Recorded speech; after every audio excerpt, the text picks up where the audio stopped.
Yes people, good morning, good afternoon, good evening to all of you. कैसे सब लोग? Hope so आप सब लोग बहुत बढ़िया रहेंगे। मैं बता दूं, मैं भी बहुत अच्छा हूं। तो हम जब भी लेक्चर चालू करेंगे हम इसी लाइन के साथ चालू करेंगे। अब आप लोग बोलोगे, जितने भी पुणे वाले बैठे हैं वो बोलते हैं सर हम तो मॉर्निंग में बैठे हैं, हमको तो मॉर्निंग बोलना चाहिए, गुड आफ्टरनून क्यों, गुड इवनिंग क्यों? क्योंकि हो सकता है ना आपके बहुत सारे फ्रेंड है वो इवनिंग में देख रहे हो, आफ्टरनून में देख रहे हो। जिस दिन आप भी छुट्टी मारोगे या जिस दिन आपको ऐसे नींद नहीं खुलेगी तो हो सकता है आप भी आफ्टरनून इवनिंग में देखो। सो गाइज, हम चालू करने वाले हैं आज से एक पेपर जिसका नाम है, आपका कौन सा पेपर हम पढ़ने वाले हैं? क्या? डायरेक्ट टैक्सेशन या टैक्सेशन? पहले तो आपका पेपर नंबर कौन सा है? पेपर नंबर आपका 3 है। तो पेपर नंबर 3 है जिसका नाम है टैक्सेशन। एंड गाइस, आपको पता है ये पेपर कितने मार्क्स का है? और मैं बता दूं, आपको कुछ भी नहीं लिखना है, ठीक है? कुछ भी नहीं लिखना है। जब मैं बोलूं आपको लिखने का, तब आपको लिखना है। जब तक मैं ना बोलूं आपको कुछ भी लिखने की जरूरत नहीं है। लेकिन कल से आप बहुत ही अच्छा एक प्यारा सा नोटबुक लेके आओगे आपके चेहरे जैसा करके, ठीक है? मिनिमम 400 पेज का चाहिए। तो 400 पेज का एक नोटबुक लेके आओगे, बट आपको लगता है 400 पेज का एक साथ हम नहीं लाना चाहते, हम 200 पेज के दो नोटबुक लाना चाहते हैं। तो कोई बात नहीं, अभी आप 200 पेज वाला लेके आना। तो कल से आपके पास में एक नया नोटबुक होना चाहिए, बहुत अच्छा वाला नोटबुक होना चाहिए। एंड 2-3 कलर की पेन लेके आना, एक तो ब्लैक कलर की, एक ब्लू कलर की, रेड कलर की भी ले आना। ग्रीन कलर की लाओ तो ठीक है, नहीं लाओ तो ठीक है। तो आपके पास 3 कलर की पेन होनी चाहिए। One is the blue colour, दूसरा कौन सा बोला? ब्लैक कलर, और तीसरा रेड कलर। ये 3 कलर की आप पेन है वो लेके आओगे। हम लिखेंगे मोस्टली ब्लैक कलर की पेन से। आपको पता है एग्जाम में कौन से कलर से लिखना पड़ता है? फाउंडेशन दिया है ना, सो फाउंडेशन में ब्लैक कलर की पेन से लिखना होता है। तो आप लिखोगे ब्लैक कलर की पेन से ही। कहीं कहीं पे मैं आपको रेड कलर की पेन से लिखवाऊंगा, कहीं कहीं पे आपको जो है वो ब्लू कलर की पेन भी हम यूज करेंगे। तो ये आपको पेन लेके आना है। चलिए अपन बात करते हैं टैक्सेशन का पेपर। और ये आपका टैक्सेशन का जो पेपर है ना, ये 100 मार्क्स का होता है। एंड अगर मैं सीए इंटरमीडिएट की बात करूं, तो अगर आप इस पेपर में पास हो गए ना, तो ऐसा माना जाता है कि फर्स्ट ग्रुप में पास हो गए। बिकॉज आपने जो एडवांस अकाउंट पढ़ोगे उसमें आपका कुछ ना कुछ फाउंडेशन से बेस आ रहा है। फाउंडेशन में आपने अकाउंट्स पढ़ा हुआ है, 11-12 में आपने अकाउंट पढ़ा हुआ है। तो अकाउंट ऐसा पेपर है जिसमें कहीं ना कहीं पे आपके पास थोड़ा बहुत बेस आ रहा है। आपके पास लॉ का भी थोड़ा बहुत बेस है, क्योंकि आपने लॉ पढ़ रखा है। हो सकता है वो डिफरेंट लॉ हो, बट आपने लॉ पढ़ रखा है। लेकिन आपने क्या अभी तक टैक्सेशन पढ़ा है क्या? नहीं, पहली बार आप टैक्सेशन पढ़ने वाले हैं। तो ये पेपर जो है, लोग बोलते हैं, इंटरमीडिएट के बच्चे भी बोलते होंगे, आपको आपके सीनियर से सुना होगा कि पेपर बहुत वास्ट है। क्योंकि आप देखोगे एक डीटी है अलग से, आईडीटी अपने आप में बहुत बड़ा है, मतलब डीटी ज्यादा बड़ा है एज कंपेयर टू आईडीटी। तो ये अपने आप में बहुत बड़ा पेपर है, बड़ा वास्ट पेपर है। तो एक चीज इसमें ध्यान रखना कि ये पेपर में पास होने के लिए, एग्जामिशन लाने के लिए आपको चाहिए डिसिप्लिन, और डिसिप्लिन के साथ में कंसिस्टेंटली आपको पढ़ना पड़ेगा। आप बहुत बार ऐसे सुनते होंगे, उस बच्चे की रैंक आ गई, उसने फर्स्ट अटेम्प्ट में क्लियर कर लिया। क्या उसके पास कुछ ऐसा एक्स्ट्रा ऑर्डिनरी होता है? मेरे हिसाब से उसके पास 2 चीजें एक्स्ट्रा होती है, एक तो वो डिसिप्लिन और एक कंसिस्टेंसी। डिसिप्लिन किसको बोलते हैं? जैसे अभी आप इंटरमीडिएट चालू कर रहे हो तो आप बहुत डिसिप्लिन हो। आपने कल से ये सोच रखा होगा कि अपन क्लास एक दिन भी बंक नहीं करेंगे, ये आपने सोचा होगा। आपके मन में ऐसा सोचा होगा, फाउंडेशन में हुआ जो हुआ, भले एक अटेम्प्ट लग गया, बट इंटरमीडिएट फर्स्ट अटेम्प्ट में क्लियर करेंगे, ये आपने सोचा है ना। तो वो जब आपने सोचा है तो उसी पे वर्क करना, डिसिप्लिन से वर्क करना एंड कंसिस्टेंटली वर्क करना, ये बड़ा जरूरी होता है। डिसिप्लिन देखना है ना, तो कभी ऐसे ट्राई करोगे, चलो आज मैं पूरे दिन मोबाइल नहीं देखूंगा, आज पूरे दिन मैं सिर्फ आधा घंटा ही मोबाइल देखूंगा। ये सब चीजें हैं वो आपको करते रहने का, जिससे आप अपने आप पे कंट्रोल रख पाओ। मैंने देखा है 2 तरह के लोग होते हैं, एक वो जो फर्स्ट अटेम्प्ट क्लियर करते हैं या रैंक लाते हैं, उनमें यही एक अलग चीज होती है कि उनको उन पे कंट्रोल होता है। मैं जब भी इंटरव्यूज वगैरह लेते हैं हम रैंकर का एंड ऑल, तो पता चलता है कि उसमें क्या अलग है। एक चीज अलग है, उसको पता है कि दिन में अगर आधे घंटे से ज्यादा मोबाइल नहीं देखना तो नहीं देखना है।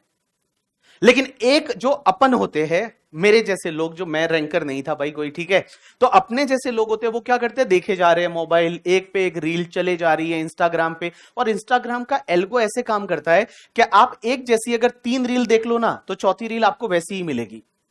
और चले जा रहे हैं, टाइम पास किए जा रहे हैं, लोगों से चैट कर रहे हैं, टेलीग्राम पे लड़कियों के डाउट सॉल्व कर रहे हैं। आपने देखा होगा ऐसा, आपने देखा होगा किसी लड़के ने, बेचारे ने टेलीग्राम पे डाउट पूछा, उसका कोई रिप्लाई नहीं करता।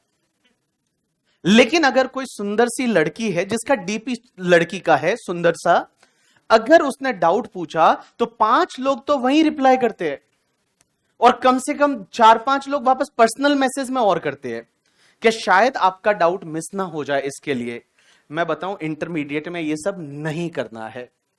ये टाइम पास, आप यहां से जब इंटरमीडिएट में आए होंगे, बहुत सारे लोग पुणे में पहली बार आए, कितने लोग पुणे के बाहर से आए हैं यहां पे? भाई साहब 90% लोग तो बाहर से आए हैं। आपने ये सोचा होगा कि पुणे जाके मजे करेंगे, ये करेंगे, वो बिल्कुल नहीं करना है। यहां पे ऐसा नहीं कि घूमते फिरो कहीं पे एफसी रोड पे वगैरह मिलो बाद में करके, ठीक है, क्या कोई कन्या के साथ घूम रहा है कहीं पे, कहां मिली थी, बोला क्लास में ही मिली थी। ये सब नहीं करना है, ठीक है। अगर ये किया ना तो पीछे रह जाओगे, ये सब नहीं करना है। अपने को सीए फाइनल जब इंटरमीडिएट क्लियर हो जाएगा ना, जब आप आर्टिकलशिप में जाओगे वहां सब कर लेना, ठीक है। वहां पे 2 साल का पीरियड रहेगा, 2 साल की आर्टिकलशिप रहेगी, वहां तुमने ये घूमना फिरना कर भी लिया तो चलेगा, बट इंटरमीडिएट में प्लीज आप मत करना। चलिए ये सब्जेक्ट की बात करते हैं। ये सब्जेक्ट आपका टैक्सेशन पेपर है, जो कि 100 मार्क का पेपर है। और 100 मार्क में आपको पता है टैक्सेशन के पेपर में 2 पार्ट होते हैं, पता है? ऐसा कहां पता चला तुमको, ये बताओ पहले तो मुझे। हाँ, अच्छा, इंस्टीट्यूट की बुक आई तुम्हारे पास? अभी तो बुक कहां से आ जाएगी तुम्हारे पास? लेकिन सर हमको पता तो था, जब हम एडमिशन लेने गए ना, तो हमको बताया गया था कि इसमें इसका फीस इतना है, इसका फीस इतना है, और अगर तीनों पेपर हमारे पास ले लेते हो तो फीस इतना है, ठीक है। तो आपको इसलिए पता होगा कि टैक्सेशन में 2 पार्ट होते हैं। एक जो तुम्हारा पार्ट होता है उसको बोला जाता है डीटी। क्या बोला जाता है? डीटी। और डीटी आपके एग्जाम में 50 मार्क का आता है। एंड गाइस, दूसरा पेपर तुम्हारा होता है जिसको आप आईडीटी बोल सकते हो या जीएसटी बोल सकते हो, और आईडीटी और जीएसटी है वो आपके 50 मार्क का आता है। तो 50-50 मार्क का ब्रेकअप है। 50 मार्क का आपका डायरेक्ट टैक्स रहेगा, जिसको आप डीटी बोल सकते हो, या जो आपके एग्जाम के लिए है उसको आप इनकम टैक्स भी बोल सकते हो। कि जो इनकम टैक्स है वो इनकम टैक्स आपका 50 मार्क्स का रहेगा, एंड उसके बाद में जीएसटी आपका 50 मार्क्स का रहेगा। मैं आपको कौन सा वाला पार्ट सिखाने वाला हूं, पूरा 100 मार्क या सिर्फ ये 50 मार्क? ये वाला 50 मार्क्स, ठीक है। तो जो जो लोग हैं बच्चे, आपको मैं ये 50 मार्क्स वाला जो इनकम टैक्स है वो मैं आपको सिखाने वाला हूं। ये 50 मार्क्स का डायरेक्ट टैक्स है, इनकम टैक्स है, वो मैं आपको सिखाने वाला हूं। एंड गाइस एक बात बताऊं, ये 50 मार्क्स जो आपके रहेंगे, मुझे बताइए ये पूरा डिस्क्रिप्टिव रहेगा या इसमें एमसीक्यू भी आएगा? एमसीक्यू भी आएगा ना। और एमसीक्यू कितने मार्क्स का आएगा? हाँ, 15 मार्क्स का आपको क्या मिलेगा इसमें? एमसीक्यू। एंड 35 मार्क्स का आपको क्या मिलेगा? डिस्क्रिप्टिव। डिस्क्रिप्टिव मतलब जिसमें आपको क्वेश्चन आंसर लिखना पड़ता है। एमसीक्यू मतलब अक्कड़ बक्कड़ बम्बे, वो 80-90 पूरे 100 वाला, ठीक है, दैट इज कॉल्ड एमसीक्यू। एक बात बताऊं, लोग बोलते हैं ज्यादा मार्क्स स्कोर करना इजी किस में होता है, एमसीक्यू में या डिस्क्रिप्टिव में? हाँ, इजी किस में ज्यादा? डिस्क्रिप्टिव। क्यों ऐसा? कि कुछ भी लिख लो ऐसे, कि कुछ भी, अगर मान लो कोई वर्ड समझ, जैसे कॉलेज के एग्जाम अगर किसी ने दिए होंगे, तो दिए कॉलेज के एग्जाम, पता है ना कैसा लिखा, कुछ कुछ मतलब नहीं, कुछ उसमें सिर्फ यह दिखना चाहिए कि इस वर्ड का मतलब क्या है। मान लो कहीं पे आ जाए रिवर्स मॉर्गेज, ठीक है, तो देखेंगे रिवर्स मॉर्गेज समझ तो आ नहीं रहा है, वर्ड का मतलब क्या है, देखेंगे रिवर्स का मतलब क्या होता है। तो रिवर्स मतलब if car is going this side, if we say stop and reverse it is a reverse. Now mortgage का मतलब, जो मॉर्गेज का मतलब आता है वो कर लो। मतलब जैसा जो जो मन में आए वो लिखते हैं, वो लिखना पड़ता है कॉलेज में, क्योंकि वहां पे बुक होती है, उसका वेट होता है, ठीक है, कि 200 ग्राम है ज्यादा मार्क्स, 300 हुए और ज्यादा मार्क्स। बट सीए में ऐसा नहीं होता। सीए के एग्जाम में मैं आपको बताऊं, यहां पे मार्क्स लाने के लिए आपको ढंग से लिखना पड़ेगा, अच्छा लिखना पड़ेगा, तो मार्क्स मिलेंगे। Right answer. सर एक बात बताइए, ज्यादा मार्क्स इजी किस में है स्कोर करना? ऑब्वियसली डिस्क्रिप्टिव में। एमसीक्यू में आप स्कोर तभी कर पाते हैं जब आपके फंडास क्लियर है, आपका कॉन्सेप्ट क्लियर है। अगर कॉन्सेप्ट क्लियर नहीं है ना, तो आप एमसीक्यू में स्कोर नहीं कर सकते। कॉन्सेप्ट आधा अधूरा है तो आप डिस्क्रिप्टिव में कर सकते हो, क्योंकि 5 मार्क का क्वेश्चन है, कुछ ना कुछ लिख के आओगे, 3-4 मार्क्स तो मिलेगा। एमसीक्यू में ऐसा नहीं होता, वहां पे तो 4 में से एक आंसर है, और अगर वो आंसर आपने सही लिखा तो ही आपको मार्क मिलेगा, अदरवाइज आपको मार्क नहीं मिलेगा। तो गाइस, आपका जो एमसीक्यू वाला जो पार्ट है, ये आपको अच्छे से होगा अगर कॉन्सेप्ट क्लियर होगा तब। बट डोंट वरी, तुम इनकम टैक्स पढ़ रहे हो, मैं आपको हर चीज पढ़ाऊंगा जिसमें आप एमसीक्यू में भी अच्छे से स्कोर कर सकते हो एंड डिस्क्रिप्टिव में ही भी अच्छे से स्कोर कर सकते हो। मेरी क्लास का बस 1-2 रूल है। पहला रूल तो यह है, आपको हमेशा अटेंड करनी है क्लास। कोई बहाना नहीं चलेगा, कुछ भी नहीं चलेगा कि मामा के लड़के की शादी है या उसके घर में वो हो गया या उसका कुत्ता मर गया। आप, मेरे को उससे कोई मतलब नहीं है। आप क्लास बंक करोगे, मैं बताऊं आप बहुत कुछ बंक कर दोगे, ये ध्यान रखना। एंड दूसरी चीज, एक तो रेगुलर रहना है, और दूसरी चीज, अगर मैंने आपको कुछ होमवर्क दिया, मैं आपको कोई ज्यादा होमवर्क नहीं दूंगा कि घर पे जाके 2 घंटे पढ़ना है, 3 घंटे पढ़ना है, ऐसा आज तक नहीं दूंगा करके, ठीक है। लास्ट डे तक आपको मैं होमवर्क दूंगा, वो ज्यादा से ज्यादा आपको घर पे जाके 30 मिनट्स देना है या 1 आवर देना है, उससे ज्यादा मैं होमवर्क ही नहीं दूंगा आपको। एंड गाइस, अगर 3 सब्जेक्ट आपके मान लो चल रहे हैं, एडवांस अकाउंट चल रहा है, लॉ चल रहा है, टैक्स चल रहा है, घर पे जाके आप 3 घंटे तो पढ़ ही लोगे ना। तो सिर्फ मैं तो आपको डीटी का जो होमवर्क दूंगा वो 30 मिनट्स या 1 आवर से ज्यादा का कभी भी होमवर्क नहीं दूंगा, तो आप बिल्कुल भी टेंशन ना ले। अब एक बात समझना, मैं बात कर रहा हूं ये 50 मार्क वाले पेपर की, कि 50 मार्क में से कितने मार्क्स कोई इंसान ला सकता है। टैक्सेशन की बात करें तो आपको क्या लगता है, 50 में से 50 कोई ला सकता है क्या? टैक्सेशन पेपर में देखो, अकाउंट्स में आते हैं, अकाउंट्स एक कॉस्टिंग है, उसमें आपने देखा होगा 100 में से 100 लोगों ने ला लिए। बट क्या टैक्सेशन, क्योंकि taxation paper is a theory paper, इसमें थियरी प्रैक्टिकल दोनों है। ये पेपर, जैसे आप अकाउंट देखते हो तो अकाउंट कौन सा पेपर है, थियरी पेपर है, प्रैक्टिकल है? लॉ कौन सा पेपर है? टैक्स कौन सा पेपर है? टैक्स इज बोथ, जिसमें थियरी भी है और प्रैक्टिकल भी है, दोनों चीजें हैं। और मैं बताऊं, इसमें मार्क्स आप ला सकते हो, it's all about your capability.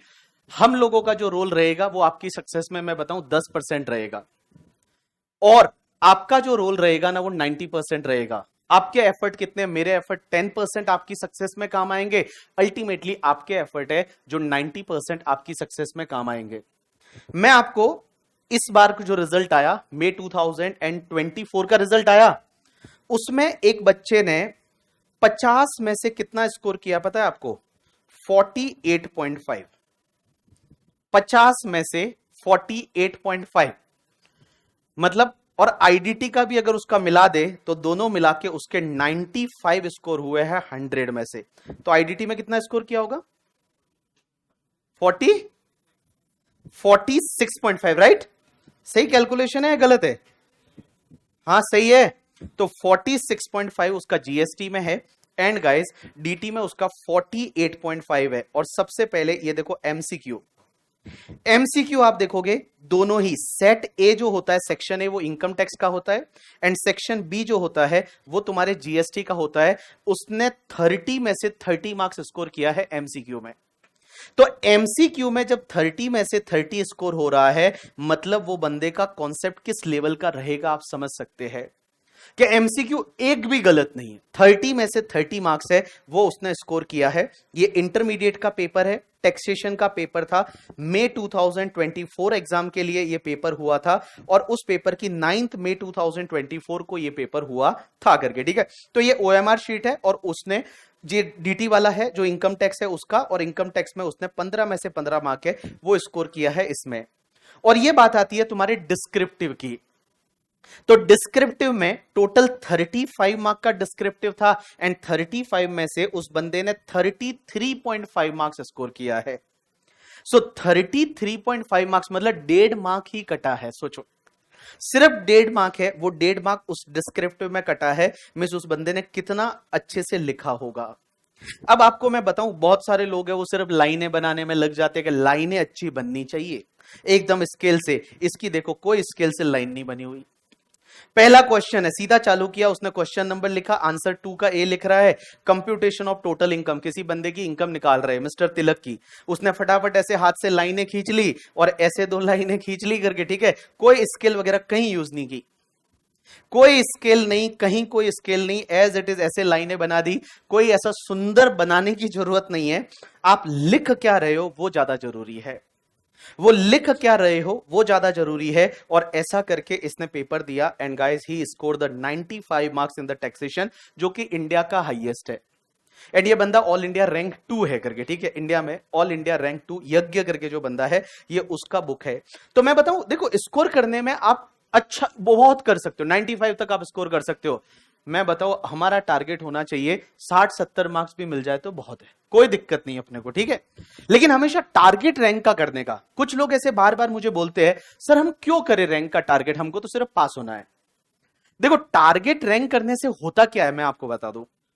अगर आपने टारगेट माउंट एवरेस्ट कर रखा है ना, टारगेट आपका वो है, मेहनत आप माउंट एवरेस्ट के लिए कर रहे हो, तो मैं बताऊं छोटे मोटे माउंटेन पे आप ऐसे भी चढ़ जाओगे। लेकिन जब आपने टारगेट ही छोटे मोटे माउंटेन का कर रखा है कि लोनावाला में चढ़ेंगे वगैरह, ठीक है, तो भैया कुछ नहीं हो सकता फिर। तो ऑलवेज टारगेट अच्छा सेट करो, प्रोसेस पे काम करो। एक चीज बताऊं, I am like a big fan of the Mahendra Singh Dhoni और सीएसके फैन बेसिकली। तो महेंद्र सिंह धोनी का एक कहना, एक लाइन होती है कि लोग क्या करते हैं ना, बहुत बार टारगेट सेट करते हैं और टारगेट के बारे में ही सोचते रहते हैं, जबकि वो प्रोसेस के बारे में नहीं सोचते। लेकिन मेरा मानना यह है, महेंद्र सिंह धोनी कहता है कि हमेशा फोकस टू द प्रोसेस। आप अगर प्रोसेस पे फोकस करोगे ना, तो आपको अपना डिजायर रिजल्ट मिल जाएगा, जो रिजल्ट आपको चाहिए वो मिल जाएगा, अगर आप फोकस जो है वो प्रोसेस पे करो।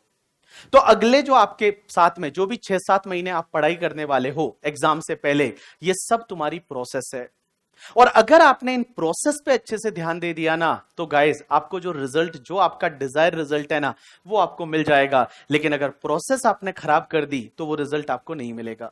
सो आज से ध्यान रखना है, ऑलवेज जो आप पढ़ रहे हो दिस इज द प्रोसेस, और इस प्रोसेस को अच्छा से स्ट्रॉन्ग करोगे ना, तो आपको जो रिजल्ट चाहिए वो आपको मिल जाएगा। चलिए आगे बढ़ते हैं। एंड सबसे पहले आज अपन बेसिक बातें करेंगे टैक्सेशन की। मुझे बताइए गवर्नमेंट टैक्स क्यों लेती है, वाई टैक्सेस? सिंपल सा क्वेश्चन, गवर्नमेंट टैक्स क्यों लेती है? चलिए चलिए चलिए बताइए, गवर्नमेंट टैक्स क्यों लेती है? ऐसे सर टैक्स क्यों लेती है गवर्नमेंट, क्या करने के लिए? चलिए बताइए। अपना गवर्नमेंट के एक्सपेंसेस पे करने के लिए। गवर्नमेंट के एक्सपेंसेस क्या है? इंफ्रास्ट्रक्चर डेवलप करना, डिफरेंट पीएसयूज में इन्वेस्ट करना, डेवलपमेंट करना, कंट्री को चलाना। और कोई गवर्नमेंट टैक्स क्यों लेती है?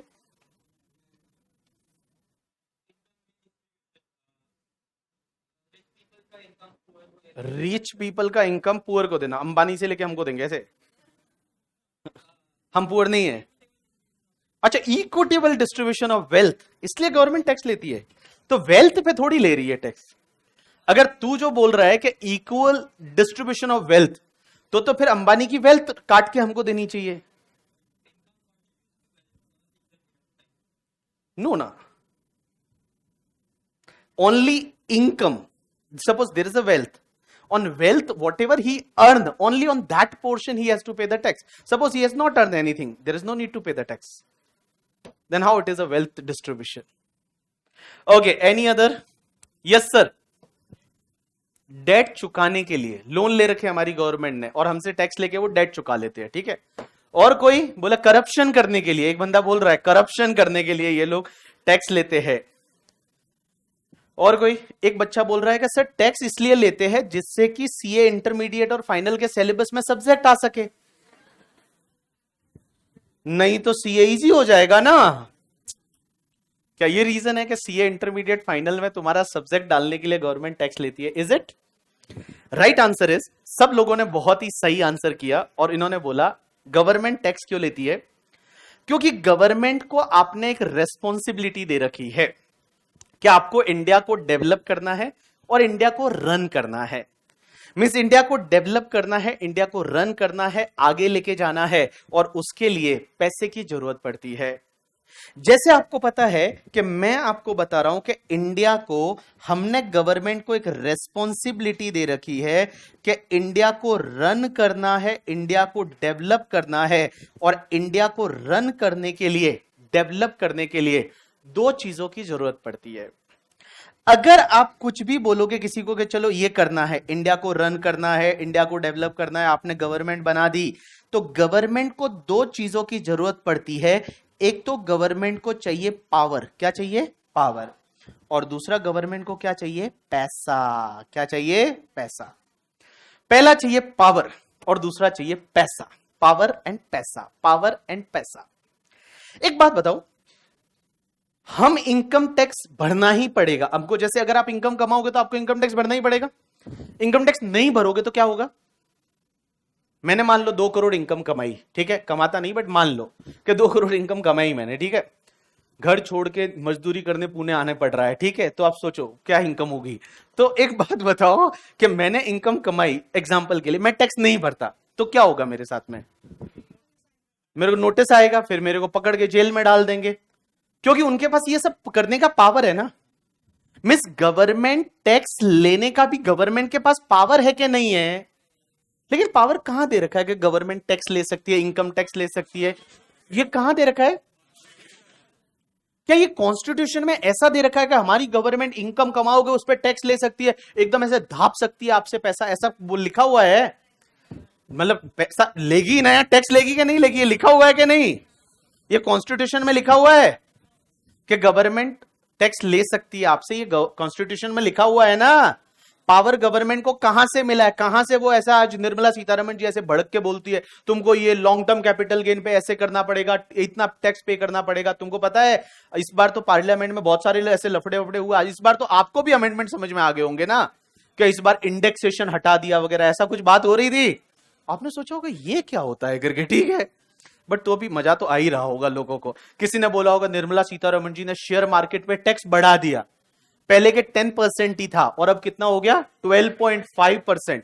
मेरा एक फ्रेंड है, बड़ा दुखी था, मेरे को बोलता है पता है निर्मला सीतारमण जी ने बहुत गलत किया है, इस बार टैक्स बढ़ा दिया है, पहले 10% था अब 12.5% हो गया, ये वो। मैंने बोला तेरा पोर्टफोलियो है कितने का? तो देखा 63,000 का, ठीक है, पोर्टफोलियो 63,000 का है।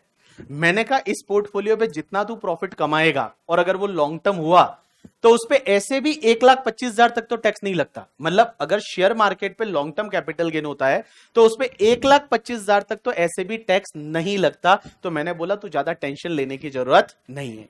बट भैया अपने इंडिया में तो कितना ज्ञान लोग देते हैं, इतना ज्ञान फैलते हैं। सोशल मीडिया पे आपने देखा होगा ना, एक से एक इकोनॉमिक्स बैठा है करके, ठीक है, हर कोई बोल रहा है टैक्स ऐसे होना चाहिए, ये होना चाहिए, वो होना चाहिए, और खुद टैक्स अपन भरते ही नहीं है करके, ठीक है। चलिए तो सबसे पहले बात कर रहे हैं, गवर्नमेंट को पावर चाहिए, बोलो क्या चाहिए? लेकिन पावर कहां से मिलेगी? पावर जैसा कि आपने बोला कॉन्स्टिट्यूशन ऑफ इंडिया से मिलेगी। कहां से मिलेगी? Constitution of India. Constitution of India में गवर्नमेंट को पावर दे रखी है कि गवर्नमेंट चाहे तो टैक्सेस ले सकती है। अब क्वेश्चन ये आता है कि ये कॉन्स्टिट्यूशन ऑफ इंडिया में कहां पावर दे रखी है कि गवर्नमेंट चाहे तो इनकम टैक्स ले सकती है? ये पावर कहां दे रखी है? आर्टिकल्स में। वेरी गुड बेटा, वेरी गुड। देखते अभी देखते हैं हाँ कौन से आर्टिकल में दे रखी है।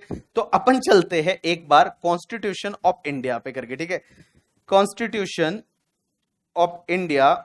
एंड कॉन्स्टिट्यूशन ऑफ इंडिया पे अपन गए, चलो ये आ गया कॉन्स्टिट्यूशन ऑफ इंडिया। और ये कॉन्स्टिट्यूशन ऑफ इंडिया जो कि इंग्लिश वाला वर्जन है, चलिए इसका पीडीएफ है, ये रहा पीडीएफ, भारत का संविधान, कॉन्स्टिट्यूशन ऑफ इंडिया 1 मई 2024 को क्या है।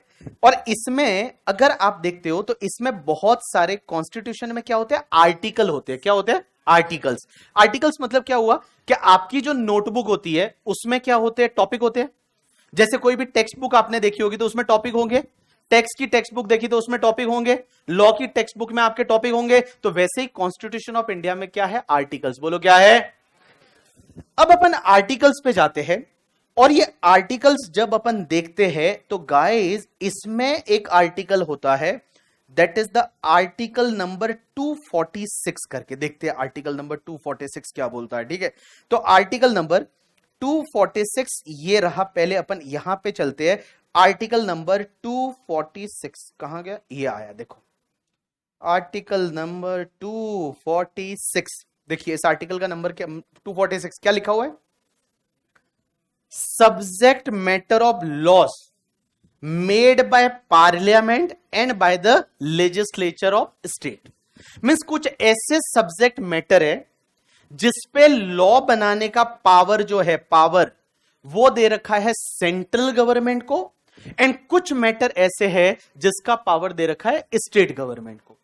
एक बात बताओ, जैसे अपन महाराष्ट्र की बात करते हैं, महाराष्ट्र में पुलिस से रिलेटेड लॉ कौन बनाता है, हमारी महाराष्ट्र गवर्नमेंट बनाती है या सेंट्रल गवर्नमेंट बनाती है, महाराष्ट्र, क्योंकि police is subject matter of state. वैसे ही मुझे एक बात बताओ, अपनी जो मिलिट्री है, तो मिलिट्री से रिलेटेड लॉ कौन बनाती है, सेंट्रल गवर्नमेंट। कौन लॉ बनाती है, सेंट्रल गवर्नमेंट। तो यहां पे जो आर्टिकल नंबर 246 है ना, उसमें इन्होंने वहां पे कुछ लिस्ट दे रखी है, and basically there are 3 list. एक को बोला जाता है यूनियन लिस्ट, एक को बोला जाता है स्टेट लिस्ट, एंड तीसरे को क्या बोला जाता है, कॉन्करेंट लिस्ट। यूनियन लिस्ट में कुछ ऐसे पावर, यूनियन लिस्ट में कुछ ऐसे मैटर दे रखे हैं जिस पे लॉ बनाने का पावर सिर्फ अपनी सेंट्रल गवर्नमेंट को है, आज की डेट में मोदी सरकार को है। दूसरा, स्टेट लिस्ट में कुछ ऐसे मैटर दे रखे हैं जिस पे लॉ बनाने का पावर किसके पास है, स्टेट गवर्नमेंट के पास है। एंड कॉन्करेंट लिस्ट में कुछ ऐसे मैटर दे रखे होते हैं जिस पे लॉ बनाने का पावर दोनों के पास है। किसके पास है, दोनों के पास। अब अपन एक काम करते हैं, सर आप बोल रहे हो आर्टिकल नंबर 246, तो चलिए मैं एक काम करता हूं, अगर उस आर्टिकल पे जाना पड़े कि उस आर्टिकल में क्या दे रखा है, आर्टिकल नंबर 246 में ऐसा क्या दे रखा है करके, ठीक है, तो चलिए अपन कॉन्स्टिट्यूशन ऑफ इंडिया पे ही है, और ये रहा तुम्हारे सामने तुम्हारा आर्टिकल नंबर 246, और देखते हैं कि आर्टिकल नंबर 246 में ऐसा क्या दे रखा है इन्होंने। तो देखिए बेटा, ये रहा तुम्हारा आर्टिकल नंबर 246 करके, और ये रहा कॉन्स्टिट्यूशन अपने साथ में, लाइव कॉन्स्टिट्यूशन है यही वाला। अब देखिए ये आर्टिकल नंबर 246, भाई साहब 243 बहुत लंबा आर्टिकल है क्या, हाँ, तो आर्टिकल नंबर, और ये रहा 246, हाँ, देखिए क्या दे रखा है, subject matter of loss made by parliament and the legislature of states. Means ऐसे मैटर्स दे रखे हैं जिस पे लॉ बनाने का पावर पार्लियामेंट के पास है, पार्लियामेंट मतलब central government, and legislature of states मतलब स्टेट्स गवर्नमेंट के पास। अब इन्होंने वो लिस्ट यहां नहीं दे रखी, उसके लिए अलग से शेड्यूल बना रखे हैं, और आर्टिकल 246 जो है उसमें जाके एक 7th शेड्यूल है, क्योंकि आप देखो पहले लाइन में क्या लिखा हुआ है, not with standing anything contain in clause number 2 and 3। ये नॉट विथ स्टैंडिंग क्लॉज क्या है सर, समझेंगे। Parliament has the exclusive power to make the laws with respect to any of the matter enumerated in the list 1 of the 7th schedule. अब आप बोलोगे कि sir हमको topic तो दे रखा था, बट टॉपिक के बाद में आप ये समझिए ये एक एनेक्चर है, 7 शेड्यूल। तो जैसे भी जितने भी आर्टिकल है, उस आर्टिकल में कुछ मान लो ऐसी लिस्ट डालनी है, तो वही आर्टिकल में ना डालते हुए उन्होंने शेड्यूल्स में डाल रखी है, और ये 7 शेड्यूल जो है वो तुमको बताएगा कि कौन से मैटर पे लॉ कौन बना सकता है। तो चलिए कॉन्स्टिट्यूशन ऑफ इंडिया जब खोल के बैठे हैं तो अपन चलते हैं तुम्हारे 7 शेड्यूल पे, और देखते हैं 7 शेड्यूल में कौन से मैटर दे रखे हैं, यूनियन लिस्ट कौन सी है, स्टेट लिस्ट कौन सी है, एंड तुम्हारी जो कॉन्करेंट लिस्ट है वो कौन सी है, वो मैं आपको बता दूं। तो ये तुम्हारा 5th शेड्यूल हो गया, तुम्हारा 5वां शेड्यूल, उसके बाद ये तुम्हारा आ गया 6th शेड्यूल, ये 6th ही चल रहा है, ये आ गया तुम्हारा 7th शेड्यूल। देखिए गाइस आप बोर्ड पे ध्यान दीजिए, 7th शेड्यूल, और 7th शेड्यूल है ये आर्टिकल नंबर 246 का। लिस्ट 1 है यूनियन लिस्ट, और ये जितने भी मैटर है, ये जितने भी मैटर है जिस पे लॉ बनाने का पावर हमारी सेंट्रल गवर्नमेंट के पास है, एक डिफेंस ऑफ इंडिया, जैसे डिफेंस पे लॉ बनाने का पावर अपनी सेंट्रल गवर्नमेंट के पास है। उसके बाद मिलिट्री फोर्सेस से रिलेटेड लॉ बनाने का पावर सेंट्रल गवर्नमेंट के पास है। तो चलिए अपन जैसे जैसे इसमें आगे बढ़ते हैं तो पता चलता है कि कहीं इनकम टैक्स पे लॉ बनाने का पावर किसके पास है। तो इसकी सीधी आ जाती है तुम्हारी एंट्री नंबर 82 करके। देखिए यहां पे एंट्री नंबर 82 क्या बोलती है, ध्यान दीजिए बोर्ड पे और देखिए एंट्री नंबर 82 को आप रीड करिए। क्या लिखा हुआ है, taxes on income other than agriculture income. तो जो भी आप इनकम कमाते हो उस इनकम पे टैक्स लेने का से रिलेटेड लॉ बनाने का पावर कौन सी गवर्नमेंट के पास है, बोलो कौन सी गवर्नमेंट के पास, सेंट्रल गवर्नमेंट। तो इनकम टैक्स कौन सी गवर्नमेंट लेती है, बोलो बोलो बोलो कौन सी, सेंट्रल गवर्नमेंट। और ये कहां पावर दे रखा है, constitution of India article number कौन सा, 246। 246 की आपका शेड्यूल कौन सा, 7 शेड्यूल का एंट्री नंबर कौन सा, 82। और 82 हमारी सेंट्रल गवर्नमेंट को पावर देती है। सेंट्रल गवर्नमेंट चाहे तो इनकम टैक्स ले सकती है किस पे, on all the income other than. एक बात बताओ, एग्रीकल्चर इनकम पे टैक्स नहीं लगता, आपको पता है ये चीज। आजकल एक पता है वो पोस्ट चल रही थी कि एग्रीकल्चर इनकम में 10 करोड़ कमाओ तो भी टैक्स नहीं भरना। बट बेचारा सैलरी एम्प्लॉय 10 लाख कमाए तो भी टैक्स भरना पड़ता है। बीसीसीआई कितना भी कमाए तो भी टैक्स नहीं भरती। ऐसा एक पोस्ट था ना इंस्टाग्राम पे, आपने देखा होगा, ठीक है, वेरी गुड, मैं भी देखता हूं आपकी तरह इंस्टाग्राम। तो चलो मुझे एक बात बताओ, एग्रीकल्चर इनकम पे टैक्स नहीं लगता, आपको क्या लगता है कि एग्रीकल्चर इनकम पे टैक्स लगाने का पावर कॉन्स्टिट्यूशन में है ही नहीं, या कोई एग्रीकल्चर इनकम पे टैक्स ले सकता है, कौन ले सकता है, स्टेट गवर्नमेंट के पास है पावर, कहां दे रखा है, कॉन्स्टिट्यूशन में। कैसे बोलते कहां दे रखा, बोलो कॉन्स्टिट्यूशन देख लो कहां दे रखा है। क्या हमारी कॉन्स्टिट्यूशन में ऐसा दे रखा है कि एग्रीकल्चर इनकम पे टैक्स लग सकता है, हाँ या ना। Right answer is agriculture income पे टैक्स लेने का पावर सेंट्रल गवर्नमेंट को तो नहीं है, क्योंकि यहां क्या दे रखा है, taxes on the income other than agriculture. Agriculture income पे सेंट्रल गवर्नमेंट टैक्स नहीं ले सकती। स्टेट गवर्नमेंट को यह पावर दे रखा है या नहीं, अपन एक काम करते हैं, स्टेट लिस्ट पे चलते हैं और जैसे ही तुम्हारी यूनियन लिस्ट कंप्लीट हो जाती है उसके बाद आ गई स्टेट लिस्ट। स्टेट लिस्ट कौन कौन से लॉ बना सकती है, जैसे पब्लिक ऑर्डर है, पुलिस है, ये सब किसके अंडर कवर होती है, स्टेट में। अब इसमें अगर आप जाते हैं तो इसमें एक एंट्री होती है, that is the entry number, इसमें एक एंट्री है that is the entry number 46 करके। अब एक बात समझना, एंट्री नंबर 46 आप रीड करके बताएंगे, अरे यार इसको पता है क्या हो रहा है, हाँ एंट्री नंबर 46, एंट्री नंबर 46 आप रीड करके बताएंगे। देखिए क्या लिखा हुआ है, एग्रीकल्चर इनकम। तो एग्रीकल्चर इनकम पे टैक्स लेने का राइट किसके पास है, तो ऑल इनकम पे टैक्स लेने का राइट किसके पास है, सेंट्रल गवर्नमेंट के पास। एग्रीकल्चर इनकम पे टैक्स लेने का राइट किसके पास है, स्टेट गवर्नमेंट के पास। तो मुझे बताओ, स्टेट गवर्नमेंट, बहुत सारी स्टेट गवर्नमेंट एग्रीकल्चर इनकम पे टैक्स आज कोई लेता ही नहीं, एग्रीकल्चर इनकम इज एग्जेम्प्ट। मुझे बताओ एग्रीकल्चर इनकम को एग्जेम्प्ट क्यों किया हुआ रहेगा, क्यों एग्रीकल्चर इनकम एग्जेम्प्ट है, बोला टैक्स नहीं लेंगे। चलो किसके लिए, वोट बैंक के लिए। वाओ, बोले वोट बैंक के लिए, बोले वोट वोट मिलेंगे, किसानों से ही मिलते हैं, अब उनसे भी टैक्स ले लेंगे तो तुमको वोट कौन देगा। चलो, और it is a risky business, business तो है ही नहीं, एग्रीकल्चर है। हाँ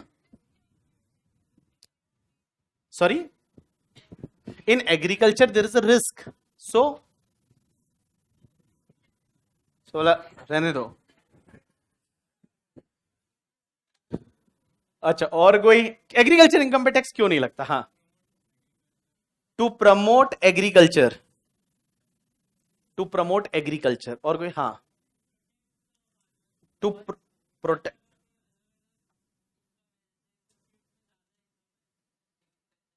हाँ,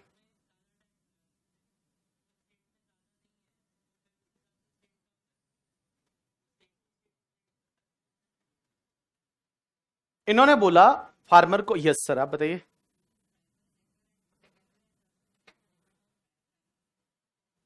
It is the primary sector, and primary sector is depend on the secondary sector. Secondary sector depend on the primary sector.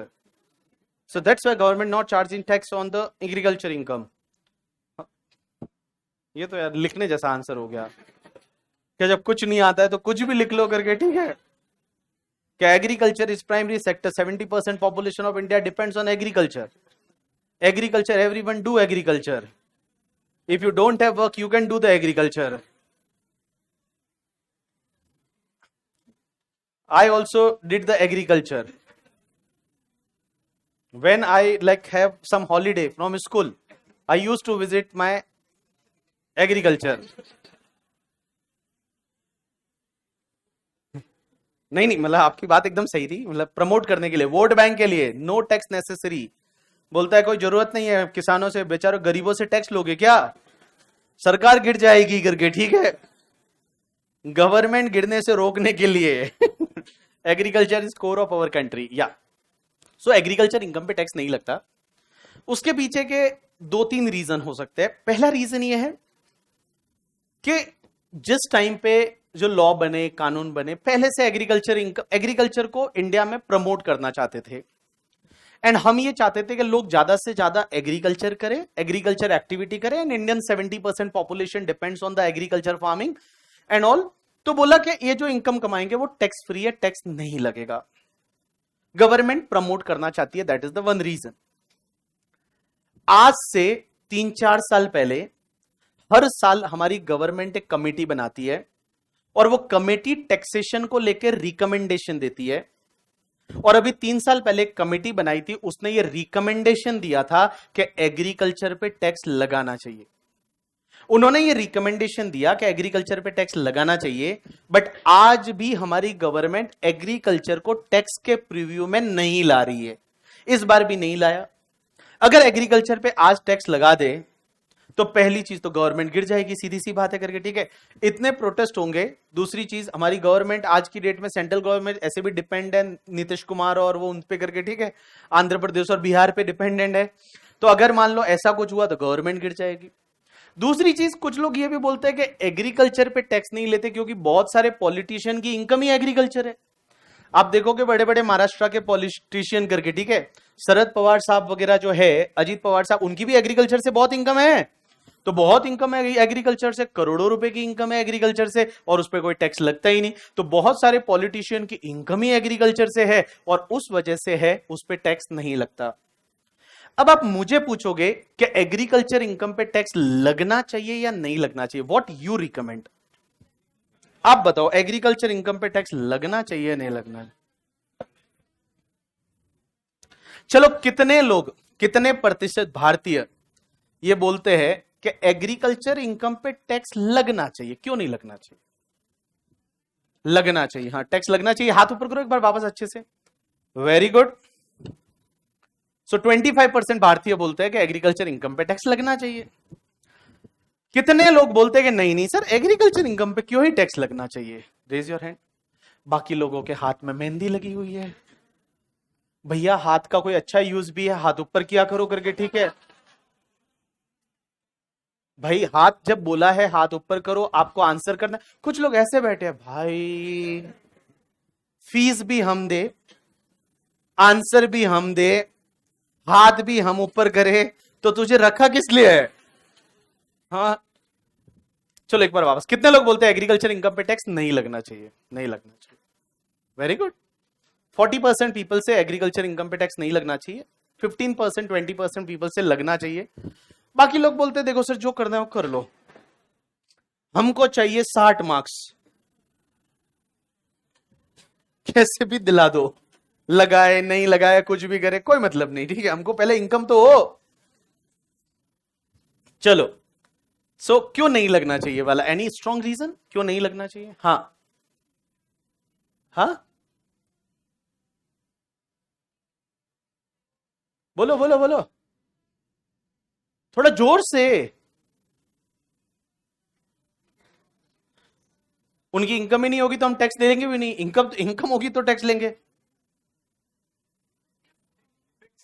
हाँ तो भाई, सीधी सी बात है ना, इनकम हुई तो टैक्स दो, नहीं हुई तो मत दो।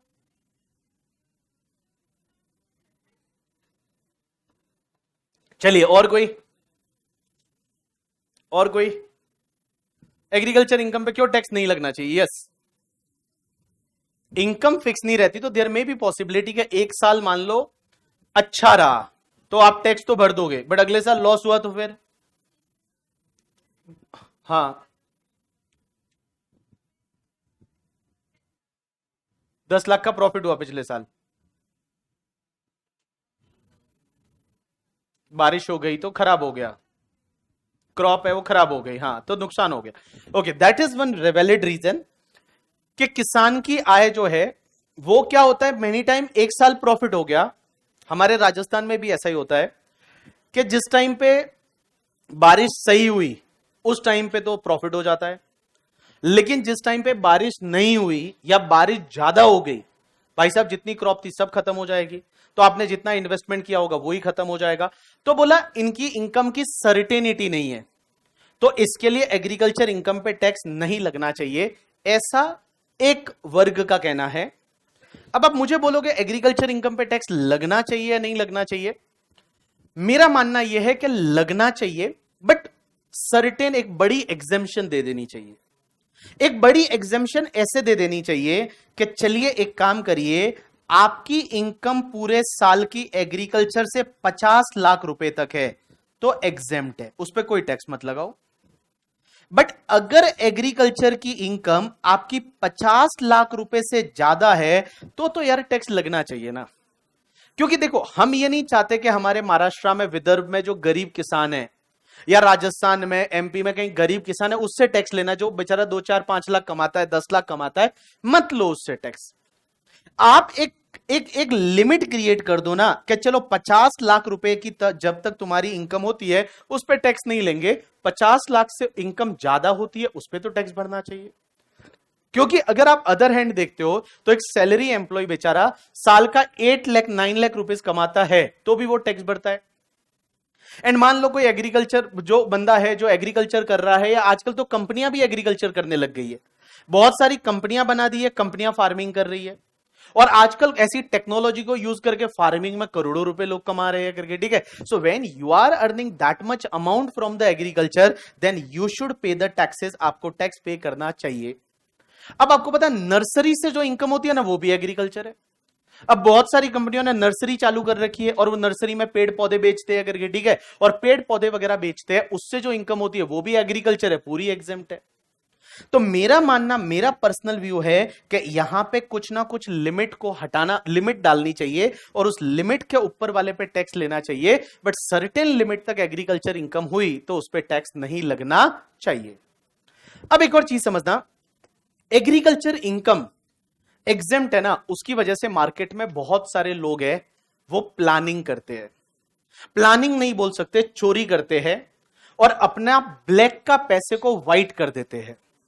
कैसे ब्लैक एंड व्हाइट करते हैं मैं आपको बताऊं। जैसे मैं मेरी बात करता हूं, मेरा नाम, नहीं मैं नहीं करता, मैं एग्जांपल ले रहा हूं, ठीक है, मैं गरीब आदमी को कहा, मान लो मेरा नाम मिस्टर बीबी करके, ठीक है, तो कुछ लोग कैसे करते हैं बताओ। जैसे मान लो ये मेरे पास में खेत है, मेरे नाम पे एक एग्रीकल्चर लैंड ले रखी है, एग्रीकल्चर लैंड है वो मेरे नाम पे मैंने ले रखी है, और ये एग्रीकल्चर लैंड है राजस्थान में, राजस्थान में मेरे पास एग्रीकल्चर लैंड है।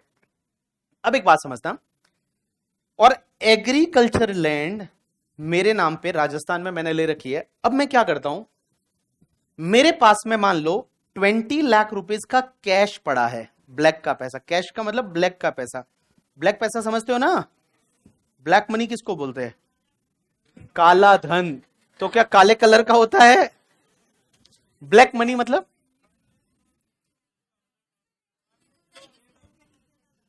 टेबल के नीचे वाला। अब इसको कैसे इंटरप्रेट करें? अब एक बात बताओ, तो अगर, हाँ बोलो, ब्लैक मनी, अनडिस्क्लोज इनकम, ओ भाई साहब जिस पे टैक्स ही नहीं भरा है, ब्लैक मनी करके, ठीक है। अनअकाउंटेड इनकम, अनअकाउंटेड इनकम, जैसे मान लो तुम बच्चों से कैश में फीस ले ली, तो कैश में फीस ले ली तो उस पर टैक्स नहीं भरा, तो वो कौन सा इनकम बन गया? Black money. कौन सा हो गया? ब्लैक मनी, काला पैसा करके, ठीक है। काला पैसा, पहले वो बाबा रामदेव जी हुआ करते थे, पता है अभी भी है कि नहीं, वो जो बोलते थे ब्लैक मनी लाएंगे वगैरह, आपको पता है? पहले जब 2014 से पहले वो हमेशा रोज आके बोलते थे ब्लैक मनी, बाहर इतना पैसा पड़ा है, इंडिया में लाओ, हर बंदे को 15-15 लाख रुपया मिलेगा, वो बोलते थे ना। और आजकल वो बोलते हैं इस बिस्कुट में मैदा नहीं है, ठीक है। मतलब आदमी कहां से कहां चेंज हो गया करके, ठीक है। वो भी बिस्किट नहीं बोलता, बिस्कुट बोलता है करके, ठीक है, कि इस बिस्कुट में, पतंजलि बिस्कुट में मैदा नहीं है। तो मैं बताऊं, ब्लैक मनी है मेरे पास 20 लाख रुपया कैश पड़ा है। अब मुझे इस पैसे को व्हाइट बनाना है, तो एक तो तरीका यह हो सकता है कि व्हाइट बनाने के लिए मुझे टैक्स भरना पड़ेगा। मैं क्या करता हूं पता है? हर साल मेरे पास एग्रीकल्चर लैंड पड़ी है, बट राजस्थान में बारिश ही नहीं आती, तो कुछ एग्रीकल्चर एक्टिविटी होती ही नहीं, ऐसे ही लैंड मेरे नाम पे पड़ी है। मैं क्या करता हूं, मैं जाके वहां पे जो एपीएमसी मंडी होती है, एपीएमसी समझते हो? एग्रीकल्चर प्रोडक्ट मार्केट कमिटी, जहां पे एग्रीकल्चर प्रोड्यूस का सेल परचेज होता है, मैं वहां जाता हूं और वहां पे जो डीलर होते हैं उनको बोलता हूं कि सर देखो, आप मुझे एक बिल दे दो कि मैंने आपको एग्रीकल्चर प्रोड्यूस 20 लाख का बेचा है। आप मुझे सिर्फ एक बिल दे दो कि मैंने आपको एग्रीकल्चर प्रोड्यूस बेचा है 20 लाख का। तो बोला ठीक है, वो तो दे देते हैं बिल। अब इसने क्या किया, मुझे बिल दिया और मैंने इसको कैश दे दिया, मैंने इस बंदे को, एपीएमसी के एजेंट को कैश दे दिया, एंड एपीएमसी वाला मुझे बैंक में 20 लाख रुपया दे देता है। ये बंदा बैंक में मुझे 20 लाख रुपया दे देता है, मैं उसको 20 लाख का कैश दे दूंगा, वो मुझे बैंक में 20 लाख दे देगा और साथ में एक बिल दे देगा कि मैंने एग्रीकल्चर प्रोड्यूस उसको बेचा है। अब एक बात समझना, आप बोलोगे सर ये एपीएमसी वाले ऐसा करते होंगे? आंसर इज यस, ये लोग करते हैं।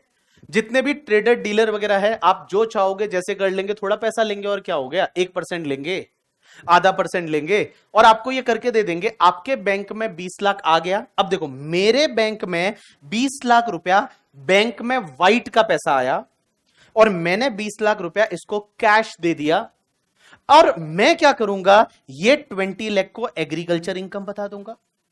मैं बोलूंगा कि ये 20 लाख है, ये मेरी एग्रीकल्चर इनकम है और एग्रीकल्चर इनकम पे कोई भी टैक्स भरना ही नहीं है। एग्रीकल्चर इनकम है, उस पर कोई भी टैक्स नहीं भरना। और मैं क्या करूंगा, मैं मेरा जब इनकम टैक्स रिटर्न भरूंगा, इनकम टैक्स रिटर्न मतलब इनकम टैक्स में जो रिटर्न फाइल करते हैं, रिटर्न का मतलब यहां गोलमाल रिटर्न से नहीं है। रिटर्न किसको बोलते हैं?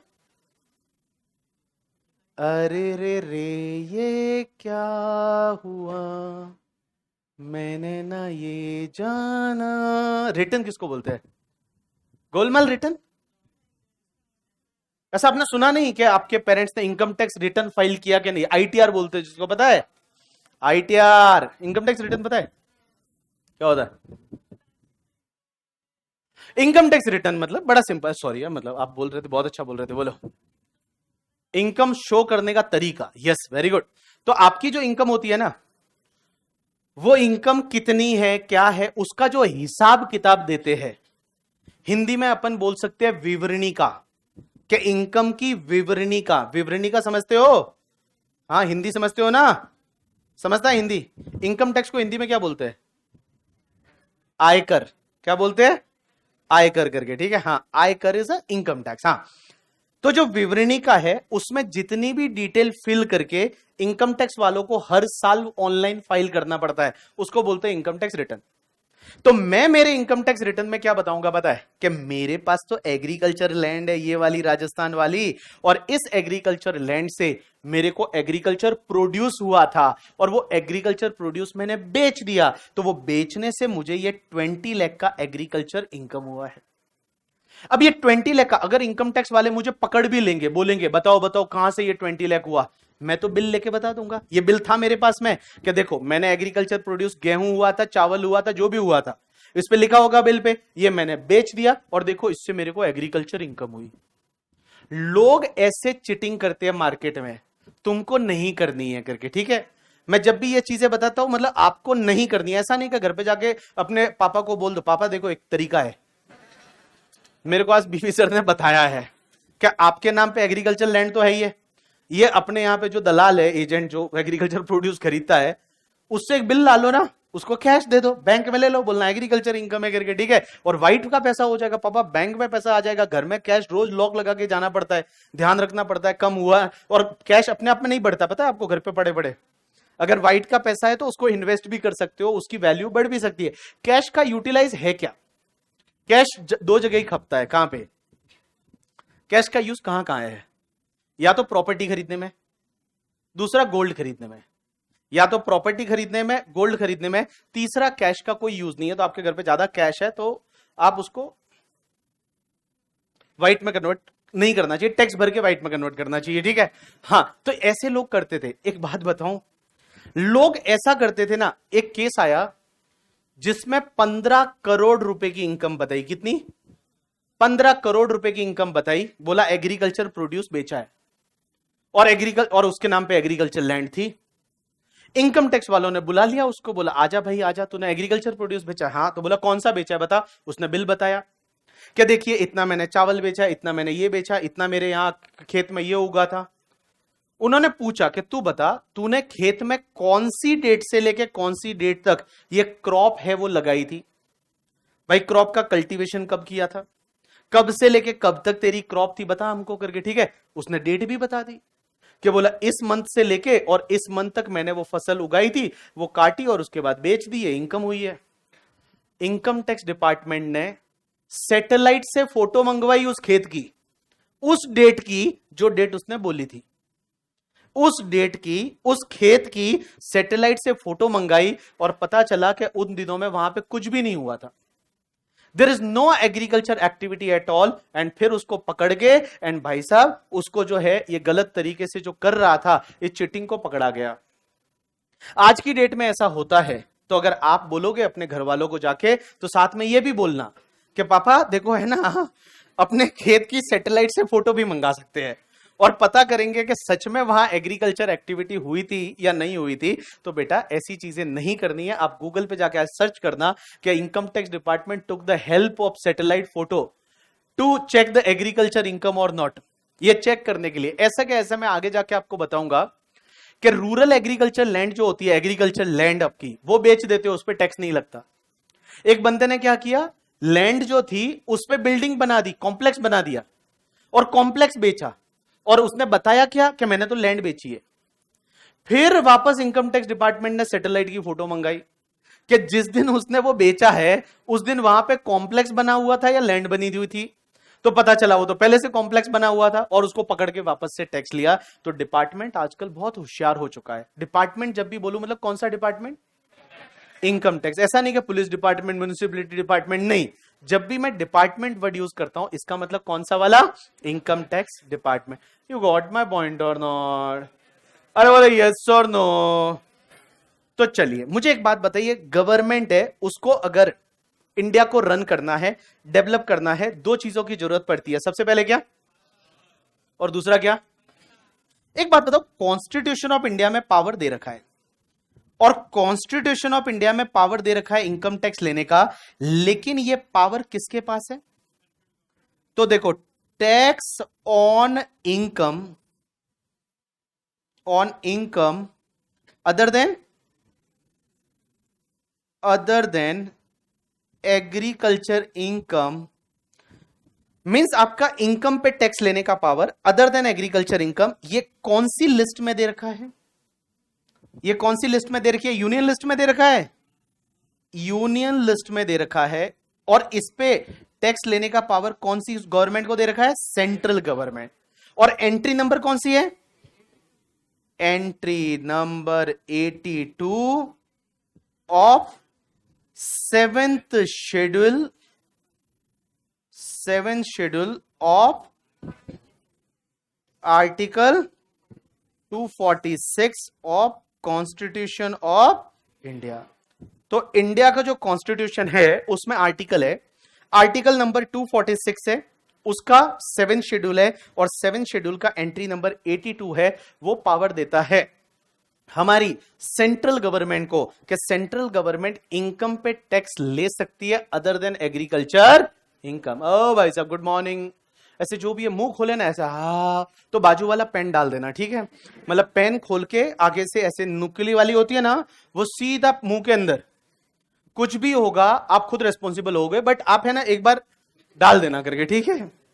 अगर हॉस्पिटल तक जाना है मैं साथ आ जाऊंगा जरूर, बट आस पास में कोई भी ऐसा मुंह खोले ना अभी थोड़ी देर में, एक तो तुम्हारा है ना रात का शेड्यूल बिगड़ा हुआ है, क्योंकि रात को तुम बिगड़े हुए बात करते हो किसी से, ठीक है, और वो बातें तुम्हारी 3-3 बजे तक चलती रहती है, और फिर 3 बजे आप सोओगे तो फिर उठ के वापस क्लास आना है, तो कल से आज ये पहला दिन है, तो ऐसा लग रहा होगा बोला कहाँ आ गए यार, कितना अच्छा था फाउंडेशन ठीक है, कहाँ आ गए हैं, तो आज पहला दिन है तो ऐसा फील होगा, बट धीरे धीरे धीरे आपकी आदत बन जाएगी और आप रात को जल्दी सोने लग जाओगे करके, ठीक है। तो रात को जल्दी सो जाने का, हाँ, और नींद नहीं आती है तो भी थोड़ी देर सोने का, अपने आप आएगी। मतलब होता है ना बहुत सारे लोगों के पास नखरे होते हैं कि हम तो 11 बजे सोते हैं तो नींद आती ही नहीं है, फिर मोबाइल देखने लग जाते हैं, फिर वो मोबाइल 1 बज जाता है, फिर वापस सोने का ट्राई करते हैं, फिर वापस उसका ख्याल आता है, वापस नींद नहीं आती है। मैं बताऊं, उसको भूल जाओ करके, ठीक है, वो किसी और की हो गई है, ठीक है। हाँ, तुम अल्टीमेटली वही गाना गाओगे, तू प्यार है किसी और का, तुझे चाहता कोई और है करके, ठीक है। चलिए, तो तुम्हारे लिए मैं बताऊं, तुम्हारे लिए अभी तुम्हारा प्यार है वो सिर्फ एंड सिर्फ पढ़ाई है, ओनली पढ़ाई, सीए इंटरमीडिएट इज योर प्यार करके, ठीक है, बाकी इसके अलावा किसी और से प्यार करना ही नहीं है। हाँ, एक बार क्या हुआ था तुमको, अभी 7-8 महीने पहले इंटरमीडिएट, मैं तुमको इसलिए बता रहा हूं क्योंकि इंटरमीडिएट वाले बच्चों के साथ ये बहुत होता है, छोटी एज होती है, तुम्हारी एज इतनी मैच्योर है नहीं, तुमको पता नहीं तुम्हारे लिए अच्छी चीज क्या है बुरी चीज क्या है, फ्लो के साथ चले जाते हो, किसी मान लो महिला मित्र से बात हो गई तो उसके साथ वो बातें किए जा रहे हो, कितना टाइम वेस्ट हो रहा है तुमको पता ही नहीं है, कभी कभी 3 दिन वेस्ट कर लिए, 4 दिन वेस्ट कर लिए, टाइम पास कर रहे हो, उसके डाउट सॉल्व कर रहे हो करके, ठीक है। यहाँ देखोगे आप, दिखेगा अभी थोड़े दिन बाद सीढ़ियों पे आप देखोगे, यहाँ हर जगह एक लड़का एक लड़की को पढ़ा रहा होगा करके, ठीक है, और अगले टाइम में वो लड़की पास हो जाएगी, वो लड़का दूसरी को पढ़ा रहा होगा करके, ठीक है। तो यहाँ की स्टोरिया है, ठीक है। अब देखना यहाँ लड़के, तो आप कोई खाना खिला रहा होगा ऐसे चम्मच से, तो आप देखोगे अभी अभी आप पहले दिन आए हो, अभी रुको 15-20 दिन, थाम्बो थोड़ा करके, ठीक है, सब्र करो, सब देखने को मिलेगा आपको यहाँ पे। तो एक बच्ची का मेरे पास कॉल आया, इंटरमीडिएट की बच्ची, 6-7 महीने पहले, उसका एग्जाम के 1.5 महीने पहले उसका कॉल आया, और वो बोलती है कि सर मेरा एक लॉन्ग डिस्टेंस रिलेशनशिप है और बड़ा टॉक्सिक हो गया है, तो मैं पढ़ाई नहीं कर पा रही हूं। पहली चीज तो कौन सा रिलेशनशिप है, लॉन्ग डिस्टेंस, यू अंडरस्टैंड ना, अपन बोलते लॉन्ग डिस्टेंस में चारों खुश रहते हैं, वो वाला, ठीक है। तो बट उनके उसमें 2 ही रहेंगे वो। अब हुआ क्या, बोलती है लॉन्ग डिस्टेंस रिलेशनशिप है, बड़ा टॉक्सिक हो गया है, तो सर मेरी पढ़ाई नहीं हो रही है। तो मैंने उसको पूछा कि बेटा तुम्हारा 1-1.5 महीने बाद एग्जाम है, तुम्हारे लिए पढ़ना जरूरी है, तुम इंटरमीडिएट की बच्ची हो, तुम इंटरमीडिएट क्लियर करोगी तो सीए में एंट्री होगी, आगे तब बढ़ोगी जब सीए इंटरमीडिएट क्लियर होगा, यही क्लियर नहीं होगा तो सीए में एंट्री नहीं है, वैसी वाली बात है। मैंने उसको बहुत समझाया, फिर वो बोलती है सर क्या होता है ना, मैंने कहा मत करो उससे बात, तुम बात ही मत करो। वो बोलती है सर बात मैं नहीं करती हूं, बट फिर 2-3 दिन बाद मन करने लग जाता है। मैंने कहा नंबर डिलीट कर लो, तो बोले वो तो याद हो गया है। भाई अब उसका तो कोई इलाज नहीं, एक दिन में तो भूल नहीं सकते, ठीक है, वो तो फाउंडेशन भूल गए पढ़ के, बट यहां थोड़ी भूल सकते हैं। तो बोले नंबर याद हो गया। तो मैंने उसको बोला बेटा देखो पढ़ाई करनी पड़ती है, तो बोलती है सर देखो मैं ना ट्राई करती हूं, मैं बात नहीं करती, फिर 2-3-4 दिन बाद याद आने लग जाती है, हम वापस बात करते हैं, बात करते हैं तो अच्छी पढ़ाई होती है, 2 दिन अच्छी पढ़ाई होती है, बात करने के बाद 2 दिन अच्छी पढ़ाई होती है, फिर वापस से हमारे बीच झगड़ा चालू हो जाता है। और झगड़ा चालू होता है सर जब वो झगड़ा 6-7 दिन चलता रहता है, फिर बहुत झगड़ा हो जाता है, फिर एक दूसरे को ब्लॉक कर देते हैं, बट सर वापस जब से ही ब्लॉक किया उसके बाद 5 दिन पढ़ाई नहीं होती है। मतलब पूरा जो सर्कल था वो 15 दिन का था उसका, ठीक है, मतलब बाबू सोना से लेके एंड तू चला जा मेरी लाइफ से तक, ठीक है, बट दैट 15 डेज सर्कल। मैंने उसको बोला, मैंने कहा तू बेटा छोटी बच्ची है, तेरे को है ना ये सब चीजें नहीं करनी है, लाइफ में बहुत टाइम मिलेगा ये सब करने के लिए, अब तू सिर्फ पढ़ाई पे ध्यान दे दे। और मैंने कहा चुपचाप आज तेरा जो मोबाइल है ना वो अपनी मम्मी को स्विच ऑफ करके दे दे, मोबाइल को स्विच ऑफ कर अपनी मम्मी को दे दे। मैंने कहा जो होगा ये देखा जाएगा। वो बोलती है कि सर मैं सोच रही हूँ मोबाइल मम्मी को तो मैं दे दूं, बट फिर मुझे लगता है कि सर उसको मेरी जरूरत पड़ी तो वो मुझे कॉल कैसे करेगा, मतलब उसको तेरी जरूरत पड़ेगी तो वो तुझे कनेक्ट कैसे करेगा, मैंने कहा तेरी जरूरत तेरे घर वालों को नहीं है, उसको कहां तेरी जरूरत पड़ेगी। तो गाइस मैं बता दूं, ये छोटी सी आपकी एज है, नन्नी मुन्नी वाली, इस एज में ये सब चीजें काफी ध्यान रखनी है, इससे दूर रहना है। अच्छे दोस्त होने जरूर चाहिए, ठीक है, आपके साथ अच्छे दोस्त होने चाहिए, अच्छे पढ़ने वाले दोस्त होने चाहिए, जो आपको हमेशा मोटिवेट करे, कि टारगेट रखेंगे कि आज मैं रिवाइज करके आता हूं, कल तू भी रिवाइज करके आ, कल अपन एक दूसरे को क्वेश्चन पूछते हैं, देखते हैं कौन ज्यादा जवाब देता है। ऐसे दोस्त होने चाहिए, ऐसे फ्रेंड होने चाहिए जो आपको साथ में लेके मोटिवेट करे और बोले अगर टेस्ट देंगे ना, देखते किसके नंबर ज्यादा आते हैं। वैसे दोस्त होने चाहिए, ये ऐसे टाइम पास वाले जो है, टॉक्सिक वाले दोस्त नहीं होने चाहिए, ध्यान रखना। और ऐसे कोई टॉक्सिक नेगेटिव लोग भी साथ में है, भगा दो उनको, उनको दोस्त रखना ही नहीं है साथ में। अब एक बात बताओ, मैंने बोला एग्रीकल्चर इनकम पे, एक बात बताओ, एग्रीकल्चर इनकम पे टैक्स कौन लेती है? एग्रीकल्चर इनकम पे टैक्स लेने का पावर स्टेट लिस्ट में दे रखा है, स्टेट लिस्ट में दे रखा है। और उसकी एंट्री नंबर कौन सी थी? Entry number 46 of the state list of 7 schedule of article 246 है, वहां से टैक्स लेती है। अब एक बात बताओ, गवर्नमेंट के पास पैसा कहां से आएगा? पैसा चाहिए, क्या चाहिए? पैसा, बोलो क्या चाहिए? पैसा, पैसा, पैसा चाहिए, मनी चाहिए, मनी। अब ये पैसा कहां से लाए? एक बात बताऊं, हमारी जो गवर्नमेंट है ना, वो गवर्नमेंट बिल्कुल तुम्हारे जैसी है। तुम बड़े बालों वाले, क्या नाम है तुम्हारा? जुल्फे, आयुष। तो जुल्फे क्यों बढ़ा रखी है ऐसे, मतलब? अरे हाँ, ये बेचारा कल बाल कटवा के आ जाएगा। नहीं नहीं, बाल नहीं कटवाना, कैसी बात कर रहे हो करके, ठीक है, ऐसे भी कटने वाला तो है ही है, बट मैं बताऊं बाल नहीं कटवाना। आयुष, आयुष, अपन बात कर रहे हैं आयुष की। इधर देखो, ऑल पीपल पे अटेंशन। तो हम, ये मेरी बात सुनो, एक और चीज बता दो, हम क्लास में है ना बहुत सारे एग्जाम्पल लेंगे, उसमें मैं आपके भी एग्जाम्पल लूंगा, मैं मेरे भी एग्जाम्पल लूंगा, मैं मेरे बहुत बुरे बुरे एग्जाम्पल लूंगा, ठीक है, कि मैं विधवा हो गया, सिंदूर मिट गया, हाथ की चूड़ियां फूट गई, मेरे 4 बीवियां है, 8-15 बच्चे हैं, मैं ऐसे कुछ भी एग्जाम्पल लूंगा, ठीक है। तो मैं ये एक्सपेक्ट करता हूं कि तुम्हारे भी मैं ऐसे एग्जाम्पल कुछ भी ले लूं, ठीक है। सीरियसली नहीं लेना उन एग्जाम्पल में, जो पढ़ाया जाता है कंटेंट को सीरियसली लेना है। बट एग्जाम्पल जो है ना, वो सिर्फ इमेजिनरी घटनाओं पे आधारित होंगे, उसका आपका या मेरे किसी के वास्तविक जीवन से कोई लेना देना नहीं है। किसी के वास्तविक जीवन से लेना देना है तो वो मात्र एक संयोग हो सकता है, कोइंसिडेंस हो सकता है, उसके अलावा कुछ नहीं हो सकता। बट आयुष के केस में ट्रूथ है। देखो, अब एक बात समझना, एक बंदा है जिसका नाम है आयुष, ये हमारा आयुष,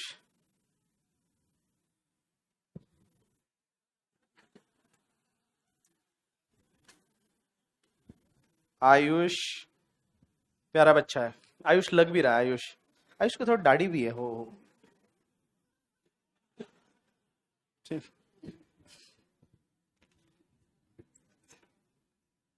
आयुष की स्पेलिंग सही है कि AYUSH, राइट? आयुष। अब एक बात समझना, आयुष है, हुआ क्या कि आयुष की मान लो एक महिला मित्र है। क्या है? महिला मित्र। आर्टिकलशिप में बनी थी, आर्टिकलशिप करने के, मैंने बोला है ना आर्टिकलशिप में हो सकता है ऐसा, ठीक है, इंटरमीडिएट में नहीं। हाँ, articleship CA institute, CA inter के बाद आर्टिकलशिप कर रहा था किसी सीए फर्म में, वहां पे कोई महिला मित्र बन गई आयुष की। अब उस महिला मित्र का बर्थडे है। क्या है? बर्थडे। अपन लोग बर्थडे बोलेंगे, क्या बोलेंगे? बर्थडे, बर्थडे, क्या बोलेंगे? बर्थडे। ऐसे सोफिस्टिकेटेड वे में बर्थडे, बट इट्स बर्थडे, क्या बोलेंगे? बर्थडे। अब उसका बर्थडे है, तो आयुष ने सोचा कि लाइक हम सबकी भाभी जी का बर्थडे है, तो आयुष उसको सरप्राइज देना चाहता है।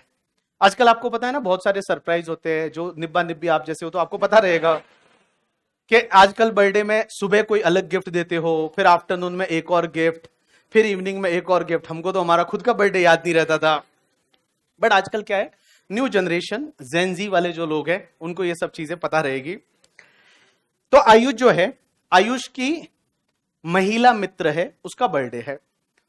अब ये बर्थडे की प्लानिंग कर रहा है, सीए स्टूडेंट है, सीए फाइनल में है, इंटरमीडिएट क्लियर हो गया, आर्टिकलशिप कर रहा है, प्लानिंग कर रहा है कि उसके बर्थडे को कैसे सेलिब्रेट किया जाए, कैसे इन दोनों का रिलेशनशिप है वो चल सकता है, डेवलप हो सकता है। जैसे गवर्नमेंट को रेस्पॉन्सिबिलिटी दिया था इंडिया को रन करना है, डेवलप करना है, तो अब इसके पास रेस्पॉन्सिबिलिटी ये है कि इसके रिलेशन को रन करना है, डेवलप करना है। अब एक बात बताओ, आयुष सबसे पहले सोचा कि भाई उस दिन करेंगे क्या, बर्थडे के दिन। तो पता चला कि अपन लोनावाला घूमने जाएंगे, लोनावाला घूमने जाएंगे, वहां इमेजिका जाएंगे, वहां पे उसके लिए केक काटेंगे करके, ठीक है, कुछ गिफ्ट भी देंगे, सरप्राइज वगैरह। तो जब ये प्लानिंग की होगी तो प्लानिंग के साथ साथ में इसने एक और चीज की प्लानिंग की होगी कि पैसा कितना लगेगा, बजट तो बनाया होगा ना कि भाई रिलेशन को डेवलप करना है तो कितना पैसा लगेगा। तो पता चला कि इसको पैसे की जरूरत है और पैसे में इसको पता लगा कि 10,000 रुपए की जरूरत है। 10,000 is a budgeted cost to run and develop their relationship. मुझे एक बात बताओ, 10,000 रुपए कहां से ये इंतजाम करेगा, कहां से लाएगा? सबसे पहले किसी ने बोला कि सर ये आर्टिकलशिप कर रहा है, तो सबसे पहले ये अपने स्टाइपेंड से लाएगा। भाई अपने स्टाइपेंड मतलब ये खुद का जो इसका बिजनेस है या प्रोफेशन, मतलब कुल मिला के जो ये स्टाइपेंड है वो देखेगा स्टाइपेंड से कितना मिल जाएगा।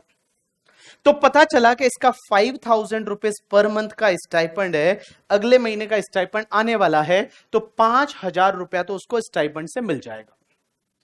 आर्टिकलशिप से उसको 5,000 रुपया 5,000 मिल गया। लेकिन मुझे एक बात बताओ, उसके बाद 5,000 मिल गया, 10,000 रुपीज में से 5,000 मिल गया, 5,000 और चाहिए, कहां से लाएगा बाकी वाला?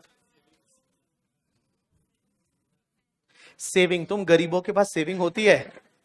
तुम उधार मांग के तो चाय पीते हो, उधार मांग के कल से पोहे खाओगे यहां पे और बोलोगे हमारी सेविंग। मुझे पता है तुम्हारी सेविंग कितनी है।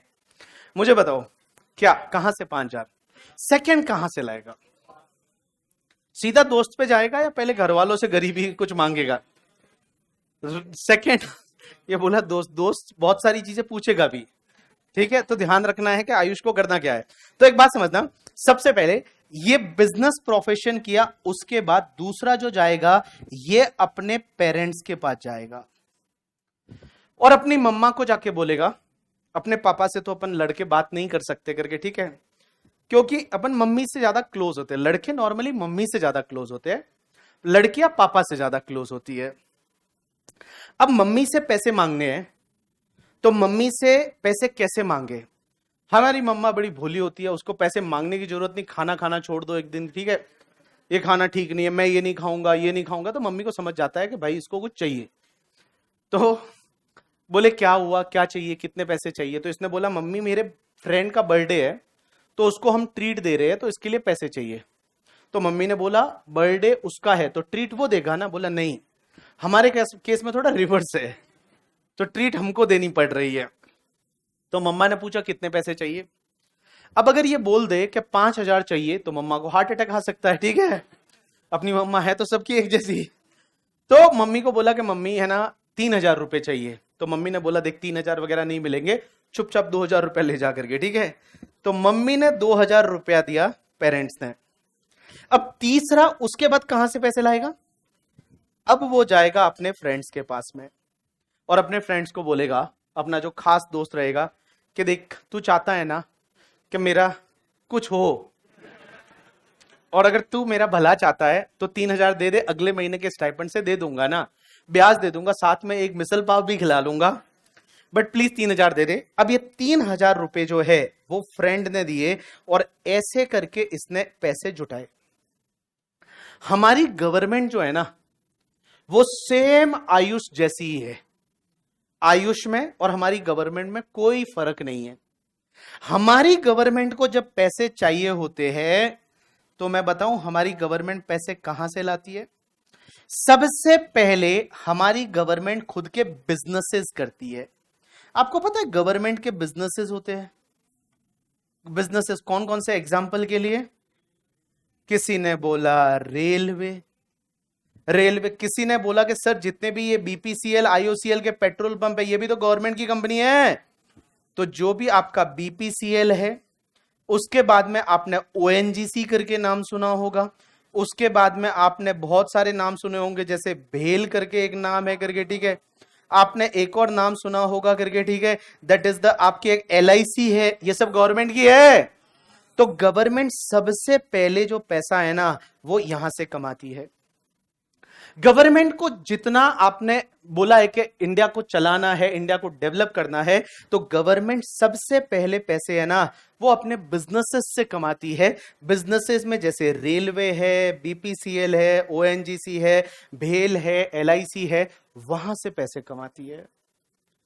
एंड गाइस, गवर्नमेंट की जितनी नीड है उतना पैसा अगर यहां से नहीं मिलता तो गवर्नमेंट पैसा मांगती है अपने पेरेंट्स से।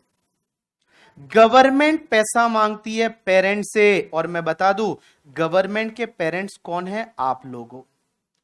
आप ही ने तो गवर्नमेंट को जन्म दिया है। गवर्नमेंट को किसने बनाया? आप ही ने बनाया, वोट दे के आए थे करके, ठीक है? क्या आई हैव वोटेड, आप भी कर लो वोट, तो सबने वोट किया था। तो पेरेंट्स मतलब आप लोग, इंडिया के जो लोग हैं, जो इंडिया के लोग हैं उनसे ये पैसे मांगते हैं, और ये पैसे लेते हैं in the form of the taxes. आपसे जो पैसे लेंगे वो टैक्सेस के फॉर्म में लेंगे, और गवर्नमेंट की नीड तब भी खत्म नहीं होती। तो उसके बाद में गवर्नमेंट क्या करती है? लोन लेती है अपने दोस्त से। लोन आपने सुना होगा, जैसे इंटरनेशनल मॉनेटरी फंड से लोन ले लिया, आपने सुना होगा वर्ल्ड बैंक से लोन ले लिया, यूएसए ने इतना लोन दे दिया, तो वहां से गवर्नमेंट पैसे जुटाती है। तो गवर्नमेंट को पैसे कहां से मिलेंगे? पहले गवर्नमेंट के खुद के बिजनेसेस है, दूसरा गवर्नमेंट अपने पेरेंट्स से, मींस आप लोगों से टैक्सेस के फॉर्म में लेती है, और तीसरा उसके बाद में गवर्नमेंट क्या लेती है? लोन। बोलो क्या लेती है? लोन। अब एक बात बताओ, टैक्सेस जो गवर्नमेंट लेती है इंडिया में, मैं बता दूं आपके जो टैक्सेस है वो दो तरह के टैक्सेस होते हैं। अब यहां से अपना डिस्कशन चालू हो रहा है। टैक्सेस दो तरह के होते हैं। एक तुम्हारा होता है डायरेक्ट टैक्स। बोलो कौन सा टैक्स? Direct tax. और एक तुम्हारा होता है, क्या नॉलेज है आपको यार, वेरी गुड यार, आपको तो नोबेल मिलना चाहिए। Indirect tax. एक डायरेक्ट टैक्स, एक इनडायरेक्ट टैक्स। डायरेक्ट टैक्स का एग्जांपल आपके लिए इनकम टैक्स। बोलो कौन सा? Income tax. And indirect tax का एग्जांपल आपके लिए जैसे जीएसटी है, कस्टम है, वो इनडायरेक्ट टैक्स। अब एक बात समझना, डायरेक्ट टैक्स और इनडायरेक्ट टैक्स में क्या फर्क है? किसको बोलते हैं डायरेक्ट टैक्स, किसको बोलते हैं इनडायरेक्ट टैक्स? देखो, डायरेक्ट टैक्स मींस जिसका टैक्स होता है ना उसी से ले लेते हैं, that is called direct tax. मतलब मेरा टैक्स है, मेरा इनकम टैक्स है, वो कौन देगा? मैं खुद ही दूंगा। मेरे पास आएंगे, बोलेंगे इनकम टैक्स दो, मैं इनकम टैक्स दे दूंगा। डायरेक्ट मेरे से लिया, डायरेक्ट मेरा और गवर्नमेंट के बीच डायरेक्ट कनेक्शन है, डायरेक्ट मेरे से टैक्स ले लेते हैं, दैट इज डायरेक्ट टैक्स। एक होता है इनडायरेक्ट टैक्स। इनडायरेक्ट टैक्स क्या होता है कि गवर्नमेंट इनडायरेक्टली कलेक्ट करती है। जैसे एग्जांपल के लिए, आप लोगों ने मान लो अपना टैक्स का क्लास खरीदा, और टैक्स की क्लास खरीदने के लिए 8,000 का पेमेंट किया। तो आपने 8,000 का पेमेंट किया, लेकिन उस 8,000 में जीएसटी भी है। और कितना जीएसटी है पता है आपको? 18%। तो 8,000 में 18%, 8,000 का 18% नहीं, 8,000 तो इंक्लूसिव ऑफ जीएसटी है। तो देखो 8,000 divide by 118 multiply by 18, it's comes to the 1220 का जीएसटी है उसमें। तो मैंने क्या किया, जैसे मान लो किसी स्टूडेंट ने, ये जो स्टूडेंट है उस स्टूडेंट ने बीबी सर को पेमेंट किया, वो बीबी सर को पेमेंट मान लो 8,000 का किया, बट ये 8,000 का जो फीस है आपका, इस फीस में 8,000 में 1,220 रुपीज का जीएसटी है। ये जीएसटी भी बच्चे ने दिया है, लेकिन बच्चे ने डायरेक्टली ये जीएसटी गवर्नमेंट को नहीं दिया, इसने मुझे दिया, और मैंने ले जाके ये वाला जीएसटी है वो गवर्नमेंट को पे कर दिया 1,220। That is called your indirect taxes. तो देखो, डायरेक्ट टैक्स क्या होता है? जिसका टैक्स है उसी से गवर्नमेंट ले लेती है, जिसका टैक्स है उसी से, डायरेक्टली उसी से लेती है, that is called direct tax. Indirect tax क्या होता है? गवर्नमेंट कलेक्ट किसी एक पर्सन से कर रही है, लेकिन उसका अल्टीमेट बर्डन है वो शिफ्ट हो जाता है कंज्यूमर पे, जो कंज्यूमर है उस पे अल्टीमेट बर्डन शिफ्ट हो जाता है, that is called indirect taxes. जैसे आप जीएसटी है, अपन जैसे मान लो कोई चिप्स खाते हैं, तो चिप्स के पैकेट 10 रुपए का है, उसमें जीएसटी भी है, तो आपने 10 रुपए दुकानदार को दिए, दुकानदार ने वो 10 रुपए है मान लो मैन्युफैक्चरर को दिए, और मैन्युफैक्चरर ने उसमें जो जीएसटी है वो गवर्नमेंट को जमा करा दिया, बट अल्टीमेट बर्डन है वो लास्ट वाले कंज्यूमर पे गया, that is called indirect taxes. एक बात बताओ, गवर्नमेंट के लिए कौन सा टैक्स कलेक्ट करना इजी होता होगा? इजी मतलब गवर्नमेंट ऐसे बैठी है, हाँ आ जाएगा, इजी मतलब गवर्नमेंट को ज्यादा स्ट्रेस नहीं लेना। इनडायरेक्ट या डायरेक्ट? हाँ, गवर्नमेंट के लिए कौन सा टैक्स कलेक्ट करना इजी होता होगा? इनडायरेक्ट या डायरेक्ट? चलो कितने लोग बोलते हैं गवर्नमेंट के लिए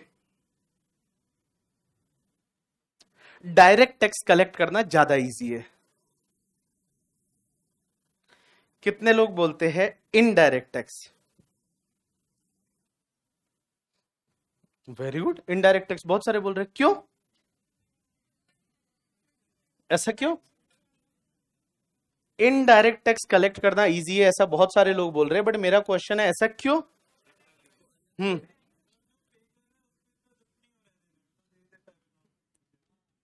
हाँ हाँ, गवर्नमेंट को पर्सन टू पर्सन जाने की जरूरत नहीं, मतलब तुम्हारे पास नहीं आएगा 1280 रुपया दे दो। हाँ हाँ, वेरी गुड। और कोई?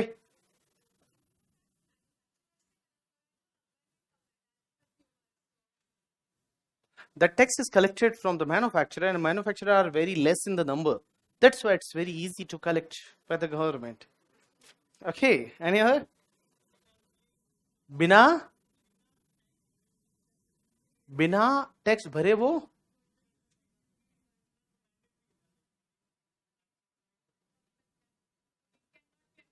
It can not be avoided, मतलब आप अगर मान लो चिप्स खाओगे तो टैक्स भर ही रहे हो, मतलब ऐसा। हाँ देखो, अगर मैं बोलूं इजी की बात, तो जो ज्यादा दिल पे नहीं दुखता है वो है इनडायरेक्ट टैक्स, क्योंकि पता ही नहीं होता। यहां आने के बाद यहां मतलब जैसे ही आपको एडमिशन के लिए लोगों ने पकड़ के ले गए होंगे करके, ठीक है, और जब मान लो क्लास में आपको एडमिशन के लिए बोला, तो मान लो डीटी का आपने फीस भरा, आप यही पूछते हो डीटी का फीस कितना है, वो आपको बताते टाइम जरूर बताते हैं कि इंक्लूडिंग जीएसटी और एक्सक्लूड, आप बोलते पूरा बताओ लगेगा कितना, ठीक है। तो मान लो डीटी का फीस आपने 8000 भरा, तो वो 8000 में जीएसटी भी है, लेकिन आप हमेशा ये बोलते रहोगे बीबी सर से क्लास ली थी 8000 में। आपको ये बोलना चाहिए कि 1220 रुपए मोदी जी को भी दिया था करके, ठीक है, बट भैया इसमें क्या होता है, लोगों को पता ही नहीं चलता वो टैक्स भर रहे हैं इनडायरेक्ट टैक्स में, तो गवर्नमेंट के लिए इजी होता है। आपने 100 रुपीज का रिचार्ज कराया, तो जब आप रिचार्ज कराने गए तो रिचार्ज कराते टाइम आपने 100 रुपए दे दी, आपको पता ही नहीं कि आपने टैक्स भरा है उसमें। बाहर जाके 5 रुपए वाला बालाजी का नमकीन का आपने पैकेट खाया, और पूरा खाने के बाद मजा आया, बोला 5 रुपए में बहुत मजा आया, अब उसमें टैक्स भी था बट आपको पता ही नहीं है। तो इसके लिए इनडायरेक्ट टैक्स है वो कलेक्ट करना गवर्नमेंट के लिए थोड़ा इजी है as compare to DT. DT है ना, यहां दिल में दर्द होता है। क्या होता है? दर्द। दर्द होता है जोरदार वाला, क्योंकि इनकम टैक्स में आपको सिखाऊंगा, आप अगर ज्यादा पैसा कमा रहे हो, मीन्स जो 5 करोड़ से भी ज्यादा साल का कमा रहा है, तो 100 रुपए में से आपको कितना टैक्स भरना पड़ता है पता है? 43 रुपीज।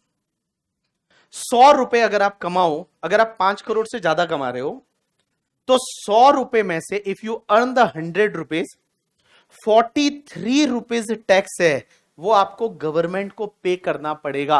इतना इनकम टैक्स है। और सोचो, अपने पास से 100 रुपए कमाए बड़ी मेहनत करके, पसीना करके, ठीक है, और अगर शाम को गवर्नमेंट बोले 43 हमको दो, कितना दर्द होता है, दुख होता है ना। तो यहां सीधा दुखता है। और मैं बताऊं, आपने एक अश्नीर ग्रोवर का एक डायलॉग सुना होगा, वो बोलता है कि गवर्नमेंट इतना टैक्स लेती है कि आप देखोगे ना कि अगर मान लो आप जॉब करते हो कहीं, and if you are earning very good amount, तो आप 12 महीने जब काम कर रहे हो ना, तो 12 महीने में से 5 महीने तो आप गवर्नमेंट के लिए काम कर रहे हो। मतलब आप सोचो, 5 महीने का आपका सैलरी है वो गवर्नमेंट एज इट इज ले जाती है, और बाकी 7 मंथ का सैलरी है वो आपको मिलता है यूज करने के लिए। गवर्नमेंट बहुत टैक्सेस लेती है। आपने सुना होगा, इस बार एक क्वेश्चन भी निर्मला सीतारमण जी को पूछा था किसी ने कि यार इतना टैक्स लेते हो कि जब 100 रुपए मान लो कमाए उस पे भी हमने 43 रुपीज पहले टैक्स दे दिया, फिर आपके पास में बचा कितना 57 रुपीज। अब 57 को खर्च करो तो हर जगह टैक्स है, क्योंकि खर्च करोगे तो जीएसटी है। आप जीएसटी है खर्च करो, जहां जहां खर्च करोगे वहां जीएसटी है, तो भैया कितना टैक्स भरोगे। अल्टीमेटली कभी कभी मुझे ये लगता है गवर्नमेंट को ये बोलना चाहिए कि टैक्स है वो हमको दे दो, बाकी वाला आप ले लो करके, ठीक है। तो वो शायद हो सकता है कभी कभी मोर बेनिफिशियल हो, because that much taxes in India, India में टैक्सेस बहुत है। मुझे एक बात बताओ, जब डीटी आईडीटी की बात कर रहे हैं, गवर्नमेंट को ज्यादा रेवेन्यू किससे होता होगा, डायरेक्ट टैक्स से या इनडायरेक्ट टैक्सेस से? ज्यादा रेवेन्यू किससे होता होगा?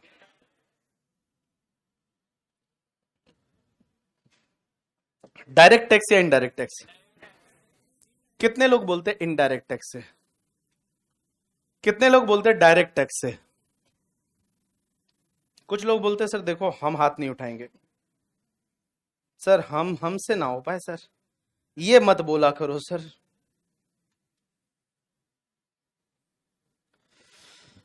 डायरेक्ट टैक्स या इनडायरेक्ट टैक्स, चलिए चेक करते हैं इस बार गवर्नमेंट ने क्या दिया है, क्या बोला है, कैसे बोला है, और किससे उनको टैक्स से ज्यादा मिलता है, किससे कम मिलता है। राइट आंसर इज, पहले ऐसा होता था कि इनडायरेक्ट टैक्सेस से गवर्नमेंट को ज्यादा रेवेन्यू था, ये पहले होता था। लेकिन अभी गाइस मैं आपको बात बताऊं ना, अभी जो है वो गवर्नमेंट को ज्यादा पैसा है वो डायरेक्ट टैक्सेस से मिलना चालू हो गया है। जैसे आप देखोगे डीमोनेटाइजेशन के बाद में बहुत सारे लोगों ने रिटर्न फाइल करना चालू किया। आप अपने पेरेंट्स या अपने रिलेटिव में देखोगे बहुत सारे लोगों ने पहले इनकम टैक्स भरा ही नहीं था, बट अब लोग है वो इनकम टैक्स भरने लग गए, और धीरे धीरे धीरे धीरे धीरे गवर्नमेंट के पास में टैक्सेस ज्यादा आने लगा है as compare to indirect taxes है। वो मैं बताऊं, अभी जो है वो गवर्नमेंट को डायरेक्ट टैक्सेस है, वो डायरेक्ट टैक्सेस से पैसा ज्यादा मिलता है। चलिए सर कितना डायरेक्ट टैक्सेस से मिलता है, कितना इनडायरेक्ट टैक्सेस से मिलता है, तो चलिए ये वाला जो चार्ट है आप अपनी बोर्ड पे देखिए, एक बार देखिए क्या लिखा हुआ है। गवर्नमेंट के पास पैसा कहां से आता है, मींस जो 1 रुपया है उस रुपए में सबसे ज्यादा जो है वो तो हम लेते हैं दोस्तों से loan, borrowing and other liability. Means हम इतना लोन लेंगे, 27% का लोन लेंगे। आयुष जो लास्ट में जो लोन ले रहा था ना अपने दोस्त से, वो 27%, गवर्नमेंट 27% हर साल लोन ले रही है। दूसरा सबसे बड़ी गवर्नमेंट की जो आय है या इनकम है वो है इनकम टैक्स से। इनकम टैक्स 19% है, गवर्नमेंट का जितना रेवेन्यू है उसमें 19% है वो इनकम टैक्स से है। एंड मैं बता दूं, इनकम टैक्स से 19% ही नहीं है, नीचे जो ये कॉरपोरेशन टैक्स लिखा हुआ है ना 17%, ये भी इनकम टैक्स ही है। जो कंपनियां टैक्स भरती है वो कॉरपोरेशन टैक्स में आता है। जैसे मान लो इंडिविजुअल मैं एज अ भंवर बोराना मैं टैक्स भरूंगा, वो इनकम टैक्स में जाएगा। लेकिन मेरी जो कंपनी है BB Virtuals Private Limited, Reliance Industries Limited, ये सब लोग जो टैक्स भरते हैं, अदानी लिमिटेड, ये सब टैक्स भरते हैं, वो तुम्हारे कॉरपोरेशन टैक्स में जाता है। तो आप समझोगे डायरेक्ट टैक्स से रेवेन्यू कितना ज्यादा है। 19% तो इनकम टैक्स का हो गया, कॉरपोरेशन टैक्स का 17% हो गया, तो कितना हो गया टोटल? 36% पैसा है वो हमारी गवर्नमेंट को इनकम टैक्स से मिलता है। अब बोलोगे जीएसटी से कितना मिलता है, तो देखो जीएसटी एंड अदर टैक्सेस से कितना मिलता है? 18%। एक्साइज ड्यूटी जो है, यूनियन एक्साइज ड्यूटी, कुछ कुछ प्रोडक्ट पे अभी भी लगता है, उस पे 5% मिलता है। कस्टम से पैसा उधर जो है वो 4% मिलता है। पहले कभी ऐसा हुआ करता था कि जब इनकम टैक्स से पैसा है वो सिर्फ 10-11% ही मिलता था, but now guys income tax से 19% मिलता है। तो अब आज की डेट में अगर आपको बोले कोई कि गवर्नमेंट को ज्यादा रेवेन्यू किससे है, इनकम टैक्स से है। और कॉर्पोरेशन टैक्स को तो अगर कंपनी वाला इनकम टैक्स मिला लो तो 36%, मतलब बहुत ज्यादा रेवेन्यू है as compare to the indirect taxes. और ये पैसा जाता कहां पे अपना पता है आपको? देखिए कहां जाता है ये पैसा। गवर्नमेंट के पास जो पैसा आता है उसमें से सबसे ज्यादा पैसा कहां जा रहा है? इंटरेस्ट पेमेंट में। 19% जो है, वो 19% पैसा जो है वो आपके इंटरेस्ट पेमेंट में चला जाता है। बाकी वाला जो सेंटर की जो स्कीम रहती है, सेंट्रल सेक्टर स्कीम है, उसमें चला जाता है, जैसे मान लो मनरेगा एंड ऑल, उसमें चला जाता है, सब्सिडी देने में जाता है, डिफेंस में 8% जाता है। उसके बाद स्टेट को शेयर देना पड़ता है, जो इनके पास जाता है पैसा जीएसटी या इनकम टैक्स का जो आएगा, उसमें से कुछ पैसा स्टेट्स को देना पड़ता है, तो स्टेट्स को 21% देना पड़ेगा। Finance commission and other transfer है वो 9% है। Centrally sponsored scheme and all, तो उसमें ऐसे ऐसे ये पैसा है वो यूज होता है। सो गाइस, हम बात कर रहे थे direct tax and indirect taxes की। Indirect taxes and direct tax, तो मैंने आपको बोला गवर्नमेंट के लिए ज्यादा इजी कौन सा है कलेक्ट करना? इनडायरेक्ट टैक्स, क्योंकि दिल पे दर्द नहीं होता, पता ही नहीं चलता आप टैक्स भर रहे हो। इनडायरेक्ट टैक्स ज्यादा इजी है, बट डायरेक्ट टैक्स में सीधा दिल पे दर्द होता है। क्या होता है? दिल पे दर्द। तो ये दर्द को कम करने के लिए, किसको कम करने के लिए? किसको? दर्द को कम करने के लिए हम इनकम टैक्स में एक टॉपिक पढ़ेंगे जिसका नाम है टीडीएस। आपने नाम सुना टीडीएस? क्या होता है? टैक्स डिडक्टेड एट सोर्स क्या होता है? कोई बताएगा मुझे?